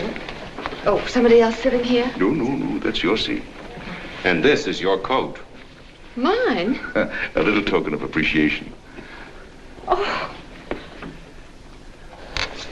Oh, it's beautiful, D.B. Well, I don't quite know what to say. Well, don't say anything at all. Just sit down. Oh. Go ahead, open it. Oh. lovely. And a new contract goes with it. Well, come on, spring it. You've got something on your mind. Must be stupendous. You know, that's what I like about it. Right to the point, like that. All right, Practical Annie, here it is. Tomorrow night, before a crowd of 15,000 people and talking over a nationwide radio hookup, John Doe will announce the formation of a third party. A third party? Yes, the John Doe Party. Devoted entirely to the interests of all the John Does all over the country, which practically means 90% of the voters. He will also announce the third party's candidate for the presidency. A man whom he personally recommends, a great humanitarian, the best friend the John Does have. Mr. D.B. Norton. Yes.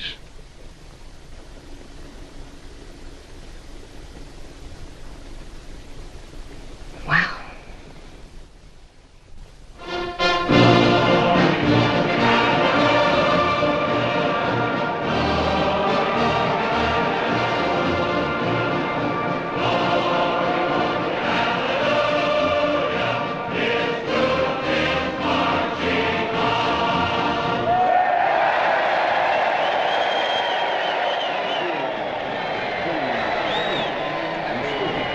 The opening of the convention is hours off. The delegates are already pouring into the ballpark by the droves, with lunch baskets, banners, and petitions asking John Doe not to jump off any roof. No matter how you look at it, it's still a phenomenal movement. These John Does, or the hoi polloi, as you've heard people call them, have been laughed at and ridiculed, but here they are, gay and happy, having traveled thousands of miles, their expenses paid by their neighbors, to come here to pay homage to their hero, John Doe. And in these days of wars and bombings, it's a hopeful sign that a simple idea like this can sweep the country. An idea based on friendliness, on giving and not taking, on helping your neighbor and asking nothing in return. And if a thing like this can happen, don't let any of your grumbling friends tell you that humanity is falling apart. This is John B. Hughes, signing off now and returning you to our main studio until 9 o'clock, when the convention will officially open. Oh, John, come in. Say, it's raining out a little. That's all right. It's good to see you. Sit down. Thanks.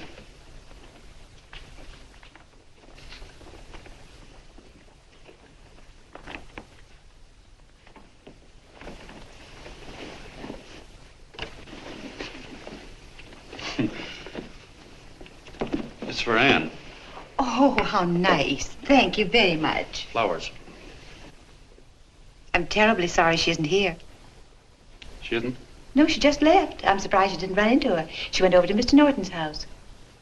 Oh. Did you want to see her about something important?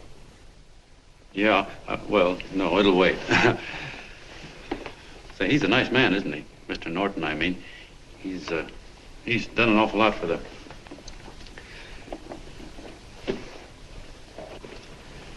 Well, say, my coat's pretty wet. I'm afraid I might have wet the couch a little.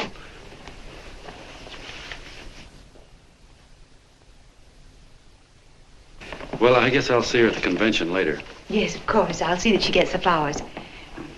Thanks. Good night, Mrs. Mitchell. Good night, John.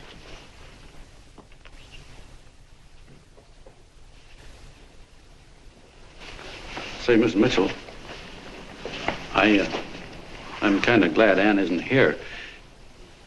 You see, I came over here hoping to see her alone, and kind of hoping I wouldn't, too, you know what I mean? There was something I wanted to talk to her about. But, well, it'll wait, I guess. Good night. Good night, John. Say, look, Mrs. Mitchell, have you ever been married? Oh, I'm sure you have. Gosh, that's pretty silly. I guess you must think I'm kind of batty. Well, I guess I'd better be going at that. John, my husband said, I love you. Will you marry me? You did? What happened? I married him. Well, yeah, that's what I mean, see? It was easy as all that, huh? Uh-huh.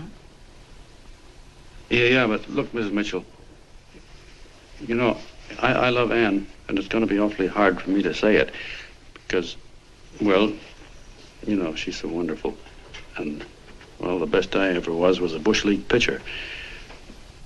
And, you know, I think she's in love with another man, the one she made up. You know, the real John Doe. Well, that's pretty tough competition. I bet you he'd know how to say it all right. With me, I get up to it and around it and in back of it, but I never get right to it. You know what I mean? So the only chance I've got is, well, if somebody could kind of give her a warning, sort of prepare her for the shock. You mean you'd like me to do it? Hmm? Well, I was thinking that, yeah, you know, sort of break the ice. Of course I will, John. Gee whiz. Thank you, Mrs. Mitchell. Hey, you're okay.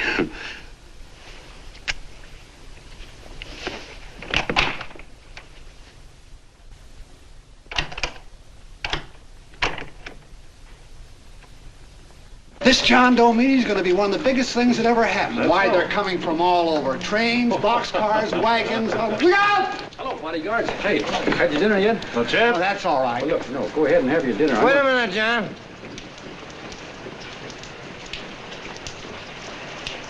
Hello, Mr. Connell. How are you, John? John, I want to have a little talk with you. What's the matter? Are you falling? Come here. Hey, boss. Oh, quiet. Say, tell me something. Did you read the speech you're going to make tonight? No, I never read the speeches before I make them. I get more of a kick out of it that way. Uh-huh. It's just exactly what I thought. Beanie, go on down to the office, tell Pop to give you the speech. There's a copy on my desk. Gee whiz, boss, you know Mr. Norton told me not to leave him, not even for a minute. Go on. We'll be at Jim's bar up the street. You're a nice guy, John. I like you. You're gentle. I always like gentle people. Me, I'm hard. Hard and tough. I got a use for hard people. Gotta be gentle to suit me. Like you, for instance.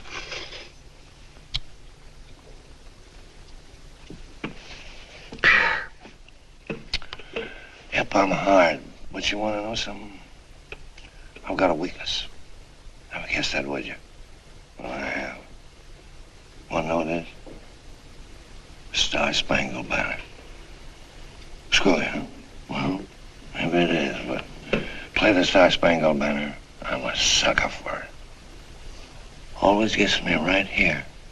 Know what I mean? Yeah, it gets me right back here. Oh, back there, huh? Well, every man to his own taste. You weren't old enough. You weren't old enough for the World War, were you, Jim? No, of course not. No, you must have been just kidding. I was just ripe and raring to go. You know what my old man did when I joined up? He joined up, too. Got to be a sergeant. And here's a kick for you. We were in the same outfit. Funny, huh? Hmm?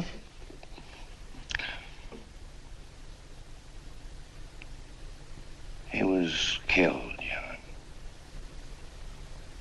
I saw him get it.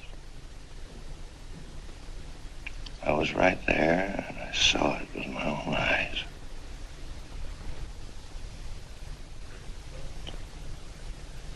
Me, I came out without a scratch. That is, excepting my ulcers.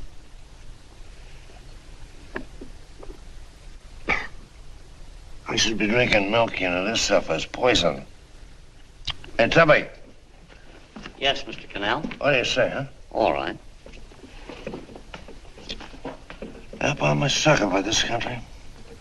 I'm a sucker for the Star Spangled Banner, and I'm a sucker for this country. I like what we got here. I like it.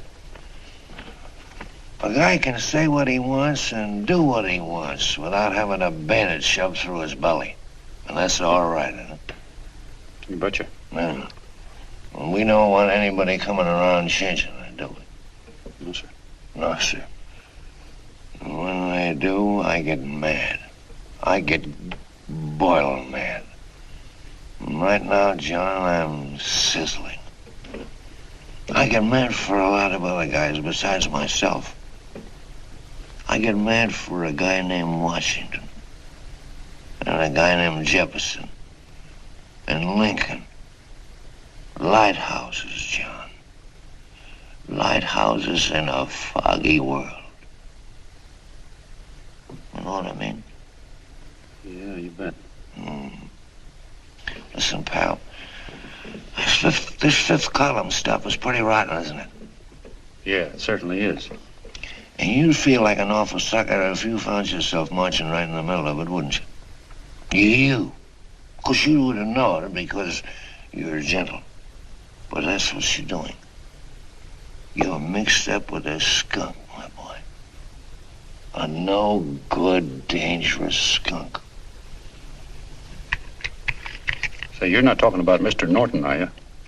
I'm not talking about his grandfather's pet poodle. You must be wrong, Mr. Cannell. Because he's been marvelous about the John Doe clubs. Yeah? Say, you're sold on this John Doe idea, aren't you? Sure. Sure. I don't blame you. So am I. It's a beautiful miracle. A miracle that can only happen right here in the good old USA. And I think it's terrific. What do you think of that? Me, hard-boiled Cannell, and I think it's plenty terrific. All right. Now, supposing a certain unmentionable worm whose initials are DB was trying to use that to shove his way into the White House so he could put the screws on, so he could turn out the lights in those lighthouses. What would you say about that, huh? Nobody's going to do that, Mr. Cannell. They can't use the John Doe clubs for politics. That's the main idea. Is that so? Then what's a big political boss like Hammer doing in town? And a labor leader like Bennett? And a lot of other big shots are up at DB's house right now. Wolves, John. Wolves. Waiting to cut up the John Does. Wait till you get a gander at the speech you're going to make tonight. You're all wet. Miss Mitchell writes those speeches. Nobody can make her write that kind of stuff. They can't, huh? Who do you think writes them? My Aunt Emma? I know she writes them. And gets a big bonus for doing them, too. A mink coat and a diamond bracelet. Don't write them. Why, that gold-grabbing dame would double-cross her own mother for a handful of Chinese yen. Shut up. If you weren't drunk, I'd... Hey, boss. Here's the speech, boss. Hey. Go on and read it, John, and then start sucking. Hey, wait a minute, Mr. Doe. Tubby? Yes, sir. Better bring me a glass of milk. I'm smoking too much. Yes, Charlie? Got everything all set? Fine. John Doe been taken care of? Good. How many people do you think will be there? 15,000? Oh, my, that's fine. Now, listen, Charlie. As soon as John Doe stops talking about me, I want you to start that demonstration. And make it a big one, you understand? Don't worry about that, DB. My boys are there. They'll take care of it. What? Yes, I'll be there 15 minutes after I get your call. Why, Mr. Doe. Where are they? In the dining room, sir.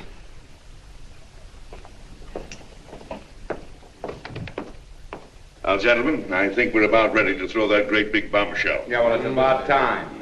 Even a conservative estimate shows that we can count on anywhere between 10 and 20 million John Doe votes. Now, add to that the labor vote that Mr. Bennett will throw in, and the votes controlled by Mr. Hammett and the rest of you gentlemen in your own territories, and nothing can stop us. As I said before, I'm with you, providing you can guarantee the John Doe vote. Don't worry about that. You can count on me on one condition. Little Bennett's got to be taken care of. Didn't I tell you that everybody in this room would be taken care of? My agreement with you gentlemen stands. I'm with you, DB, but I still think it's a very daring thing we're attempting. These are daring times, Mr. Barrington. We're coming to a new order of things. There's too much talk been going on in this country. Too many concessions have been made. What the American people need is an iron hand. You're right. That's true. You're quite right, D.B. Discipline. Right. And now, may I offer a little toast to Miss Ann Mitchell, the brilliant and beautiful lady who is responsible for all this. Miss Mitchell. Mr. Norton, I'd like to talk to you alone for a minute. Oh, Miss Mitchell has something to say to us. Let's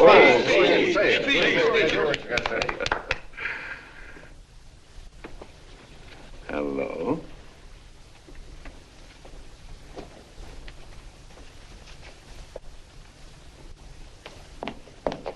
John, I'm so glad to see you. I was terribly worried. Did you write this?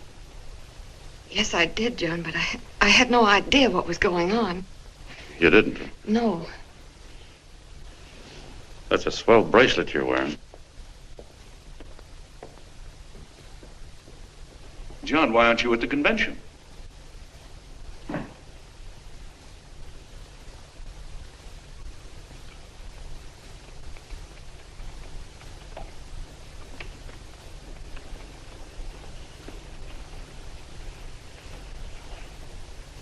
Is there anything wrong?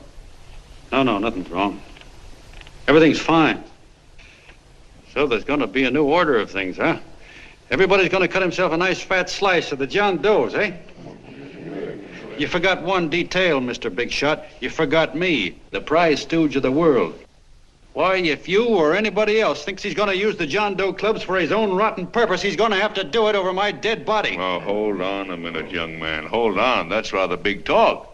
I started the John Doe clubs with my money, and I'll decide whether or not they're being properly used. No, you won't. You're through deciding anything. And what's more, I'm going down to that convention, and I'm going to tell those people exactly what you and all your fine-feathered friends here are trying to cook up for them. And I'm going to say it in my own words this time. Stop him, D.B. Stop him. He ruined us, D.B. Wait a minute, fella. My uncle wants to talk to you. Listen to me, my son. Before you lose your head completely, may I remind you that I picked you up out of the gutter and I can throw you right back there again? You've got a nerve accusing people of things. These gentlemen and I know what's best for the John Does of America, regardless of what tramps like you think. Get off that righteous horse of yours and come to your senses. You're the fake. We believe in what we're doing. You're the one that was paid the 30 pieces of silver. Have you forgotten that? Well, I haven't. You're a fake John Doe, and I can prove it. You're the big hero that's supposed to jump off tall buildings and things. Do you remember? What do you suppose your precious John Does will say when they find out that you never had any intention of doing it, that you were being paid to say so? You're lucky they don't run you out of the country. With the newspapers and the radio stations that these gentlemen control, we can kill the John Doe movement deader than a doornail. We'll do it, too, the moment you step out of line. Now, if you still want to go to that convention and shoot your trap off, you go ahead and do it.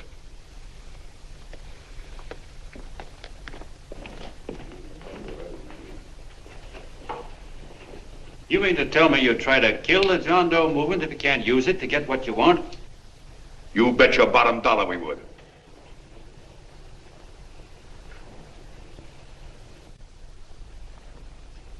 Well, that certainly is a new low. I guess I've seen everything now.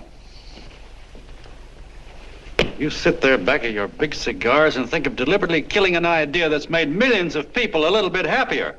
An idea that's brought thousands of them here from all over the country, by bus and by freight and jalopies and on foot, so they could pass on to each other their own simple little experiences. Why, look, I'm just a mug and I know it, but I'm beginning to understand a lot of things. Why, your type's as old as history. If you can't lay your dirty fingers on a decent idea and twist it and squeeze it and stuff it into your own pocket, you slap it down. Like dogs, if you can't eat something, you bury it. Why, this is the one worthwhile thing that's come along. People are finally finding out that the guy next door isn't a bad egg. That's simple, isn't it? And yet a thing like that's got a chance of spreading till it touches every last doggone human being in the world, and you talk about killing it. Why, when this fire dies down, what's going to be left? More misery, more hunger, and more hate. And what's to prevent that from starting all over again? Nobody knows the answer to that one, and certainly not you with those slimy, bollocksed up theories you got. The John Doe idea may be the answer, though. It may be the one thing capable of saving this cockeyed world. Yet you sit back there on your fat hulks and tell me you'll kill it if you can't use it. Well, you go ahead and try. You couldn't do it in a million years with all your radio stations and all your power. Because it's bigger than whether I'm a fake. It's bigger than your ambitions, and it's bigger than all the bracelets and fur coats in the world. You bet it is, John. And that's exactly what I'm going down there to tell those people. Wait a minute, you ungrateful rat. My uncle's been too good. Getting away. Give me the bullet. John! I've always told you, D.B., you're playing with dynamite. Which way? All right, now, Kirk, get away. Before he gets through tonight, he'll ruin us all. Now, stop him cold. Don't worry, I've been ready for this. John! Oh, John, please listen to me. Please, I can explain everything, John. I didn't know what they were going to do. Let me go with you, John. John, please. Go ahead, driver. The ballpark. Explain it to you, John. Please let me go with you. Please. John! Mr. Martin wants to see you. Listen to me, Mayor Lovett. You do as I say. I want them both arrested. You tell the police department to pick up Cannell. I've got the girl here. I've got the bullet. I don't care what you charge him with. If you're worried, let him go in the morning, but keep him in jail overnight. Hello, Bulletin. Put Pat Pryor on.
Ladies and gentlemen, let us have a moment of silent prayer for the John Does all over the world, many of whom are homeless and hungry.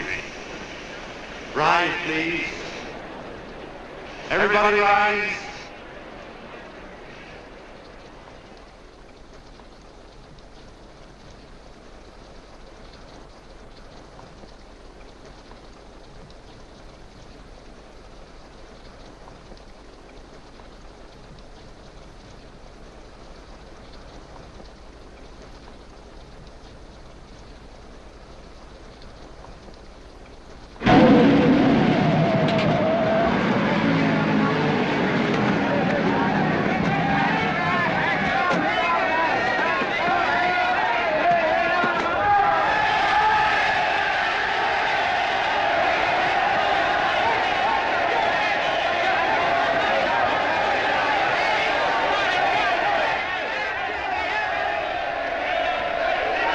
Newsboys.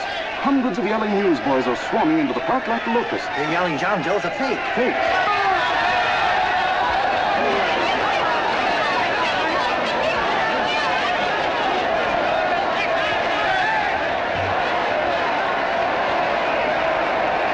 Federal investigation urged by Chamber of Commerce. How could he be a fake? It must be some kind of a gag. A what? A gag. A gag.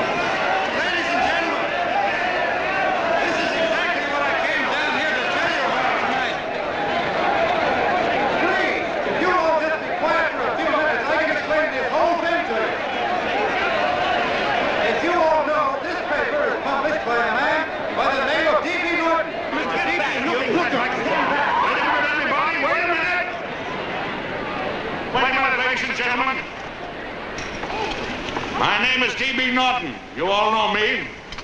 I accuse this man of being a faker. We've been taken for a lot of suckers, and I'm the biggest of the lot. I spent a fortune backing this man in what I believe to be a sincere and worthy cause, just as you all did. And now I find out it's nothing but a cheap racket cooked up by him and two of my employees for the sole purpose of collecting dues from John Does all over the country. That's a lie. It's not a lie. Nickels and dimes to stuff into their own pockets. You can read all about it in the newspapers there. That's a lie. Listen, Let Jim, go don't of me. believe what... This man had no intention of jumping off the top of a building. He was paid to say so. Do you deny that? That's got nothing to do with it. Were you paid for it or weren't you? Yes, I was paid, but there And what about the suicide note? You didn't write that either. What difference Did you write it or didn't you? No, I didn't write it. Now, you bet your life you didn't. You look in your papers, ladies and gentlemen, and you'll find Miss Nixon's signed confession that she was the one who wrote it. Listen, folks, it's a fact that I didn't write the letter. There, you see, he admits it. You're a fake John Doe. For what you have done to all these good people, they ought to run you out of the country. And I hope they do it.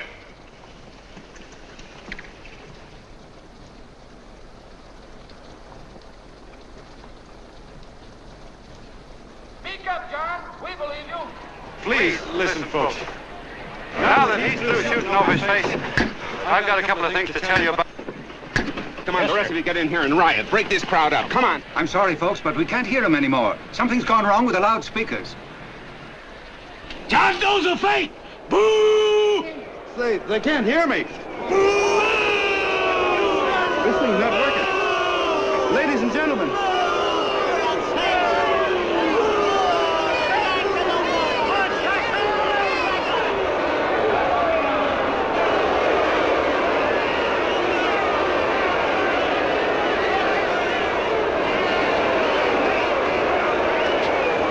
This thing's bigger than whether I'm a fake.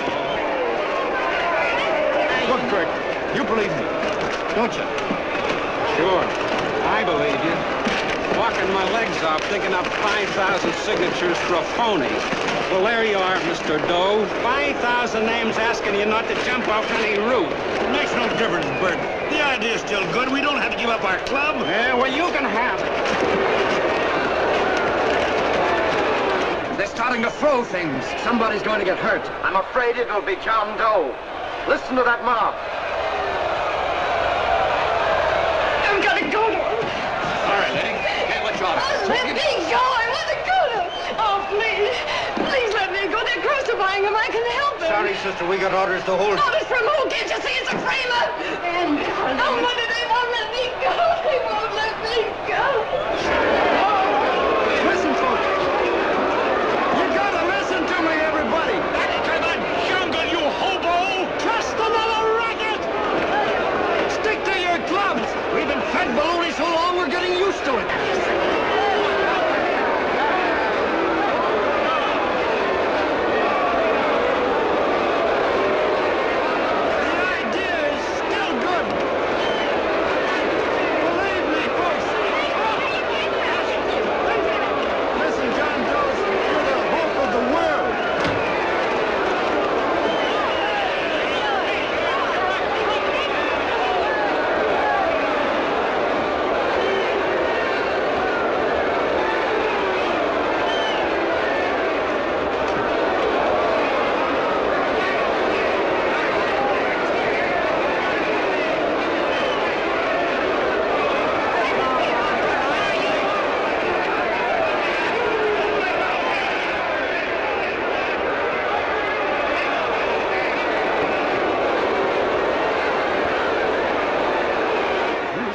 To get him out of the park. But if that boy isn't hurt, it'll be a miracle.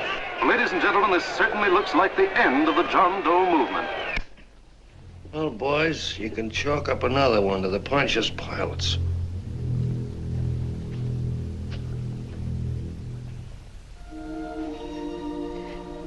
I should have been there.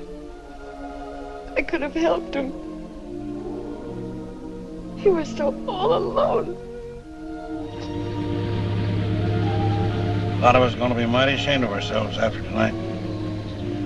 We certainly didn't give that man much of a chance.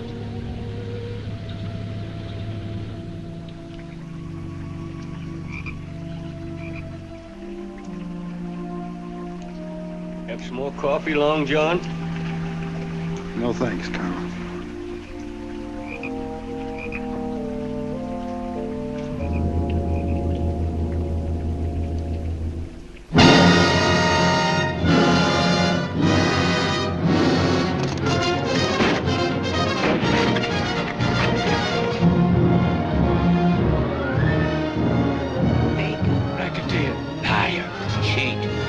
costume. Why don't you jump? Christmas Eve at midnight. Bye, Mr. Doe. You're a wonderful man. And God bless you, my boy. Now get in there and catch him. You're a fake John Doe, and I can prove it. You're the big hero who's supposed to jump off tall buildings and things. Do you remember? What do you suppose your precious John Does will say when they find out that you never had any intention of doing it, that you were being paid to say so? Christmas Eve at midnight.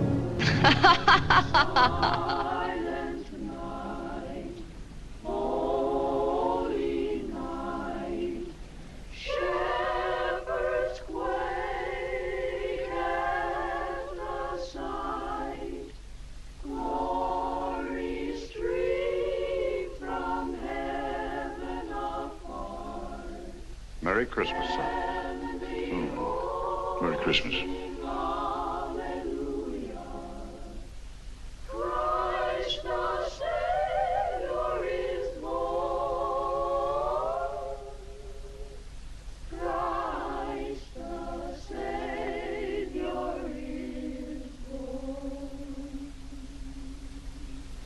Thank you, sir.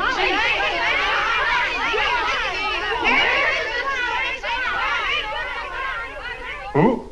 John Doe. Is that screwball still around?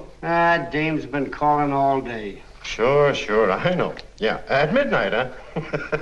Okay, lady. We'll have the place surrounded with nets. They're laughing at me.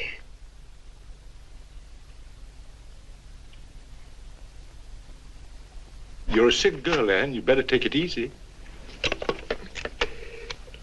Whom are you calling now? You called that number not 10 minutes ago. Hello, Mr. Canal. Have you seen him yet? Now listen, Ann, he can't possibly get in without our seeing him. I'm watching the side door and the colonel's out front, so stop worrying. Oh.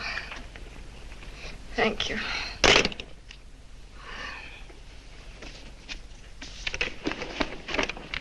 What, Ann? Anne, don't be foolish. If this isn't the craziest, the battiest, the looniest wild goose chase I ever heard of. Oh, shut up, Bert. Sourpuss is right. Yeah, well, if he is, I'm a banana split. That man is going to be on that roof. Don't ask me how I know. I just know, and you know it as well as I do. Sure. I'd like to believe in fairy tales, but a guy that's a fake isn't going to jump off any roof. I don't think he was any fake, not with that face. And anyway, what he stood for wasn't a fake. Okay, honey, okay.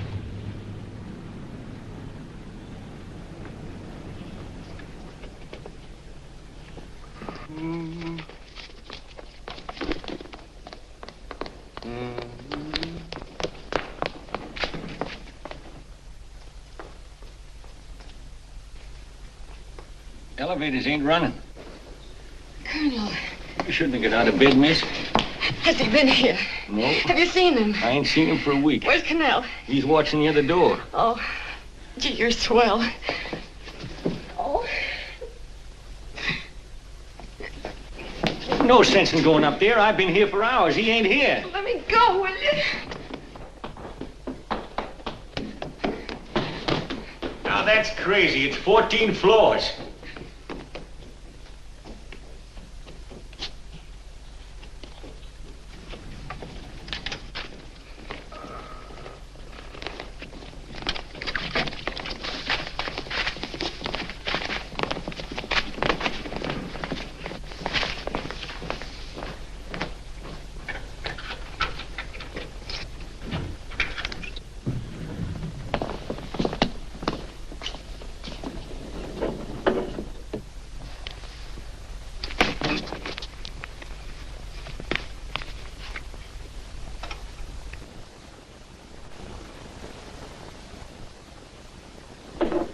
As far as the elevator goes, we gotta walk up to the tower.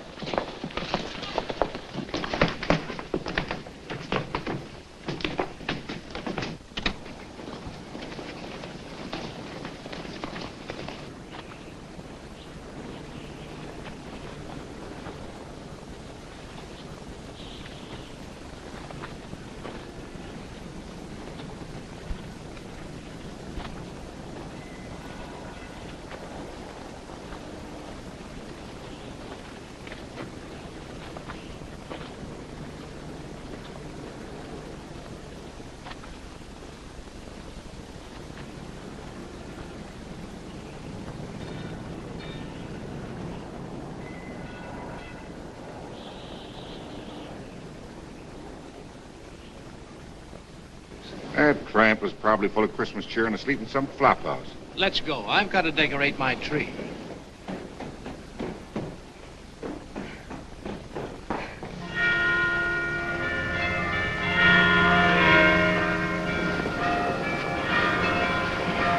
Well, I give up.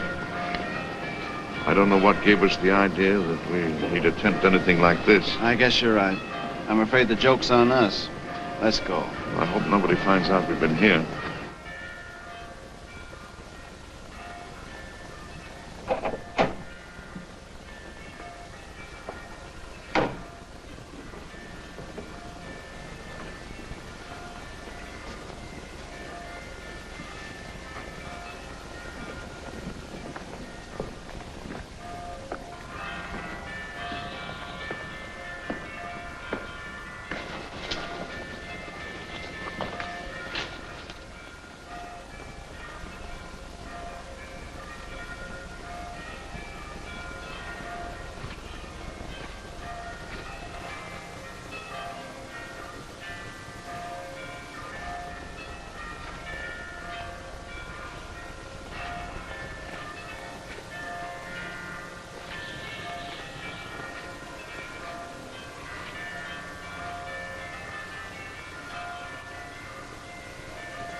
I wouldn't do that if I were you, John.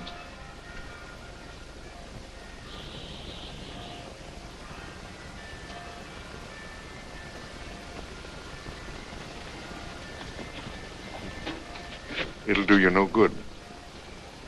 The mayor has policemen downstairs with instructions to remove all marks of identification you may have on your person. You'll be buried in Potter's Field and you will have accomplished nothing.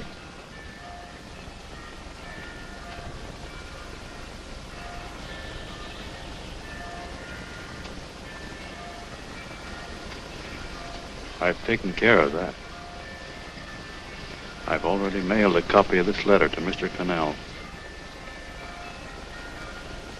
John, why don't you forget this foolishness? Stop right where you are, Mr. Norton, if you don't want to go overboard with me.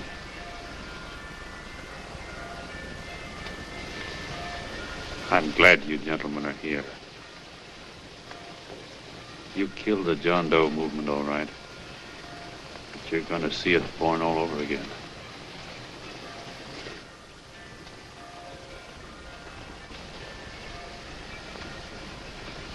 Now take a good look, Mr. Norton. John! John! Oh, John, no, I won't let you unlock your darling. Oh, please. Please don't give up. We'll start all over again. Just you and I. It isn't too late. The John Doe movement isn't dead yet. You see, John, it isn't dead or they wouldn't be here. It's alive in them. They kept it alive by being afraid of. That's why they came up here. Oh, darling. Sure, it should have been killed. It was dishonest. But we can start clean now. Just you and I. It'll grow, John, and it'll grow big because it'll be honest this time. Oh, John, if it's worth dying for, it's worth living for. Oh, please, John. Oh. Oh, please, please, God, help me. John, look at me. You want to be honest, don't you? Well, you don't have to die to keep the John Doe idea alive. Someone already died for that once. The first John Doe. And he's kept that idea alive for nearly 2,000 years. It was he who kept it alive in them. And he'll go on keeping it alive forever and always. For every John Doe movement these men kill, a new one will be born. That's why those bells are ringing, John. They're calling to us. Not to give up, but to keep on fighting, to keep on pitching. Oh, don't you see, darling? This is no time to give up. You and I, John, we... Oh, no. No, John. If you die, I want to die, too. Oh, I love you. Oh, John.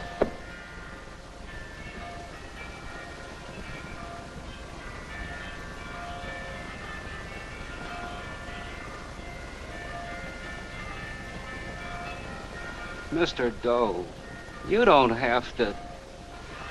We're with you, Mr. Doe. We just lost our heads and acted like a mob. What Bert's trying to say is that we need you, Mr. Doe.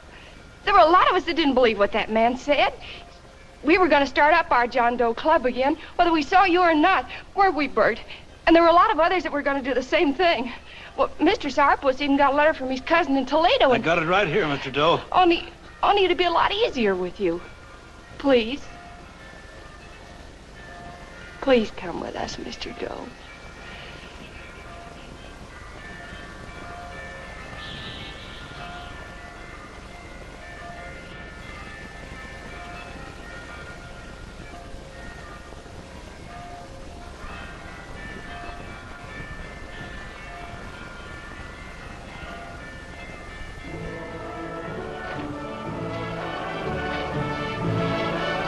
Long John. Mr. Doe. Here, we'll help you with her. She'll be all right. Mr. Doe, take her right down to the car. And right up. We got a car right down to her. They are, Norton, the people. Try and lick that.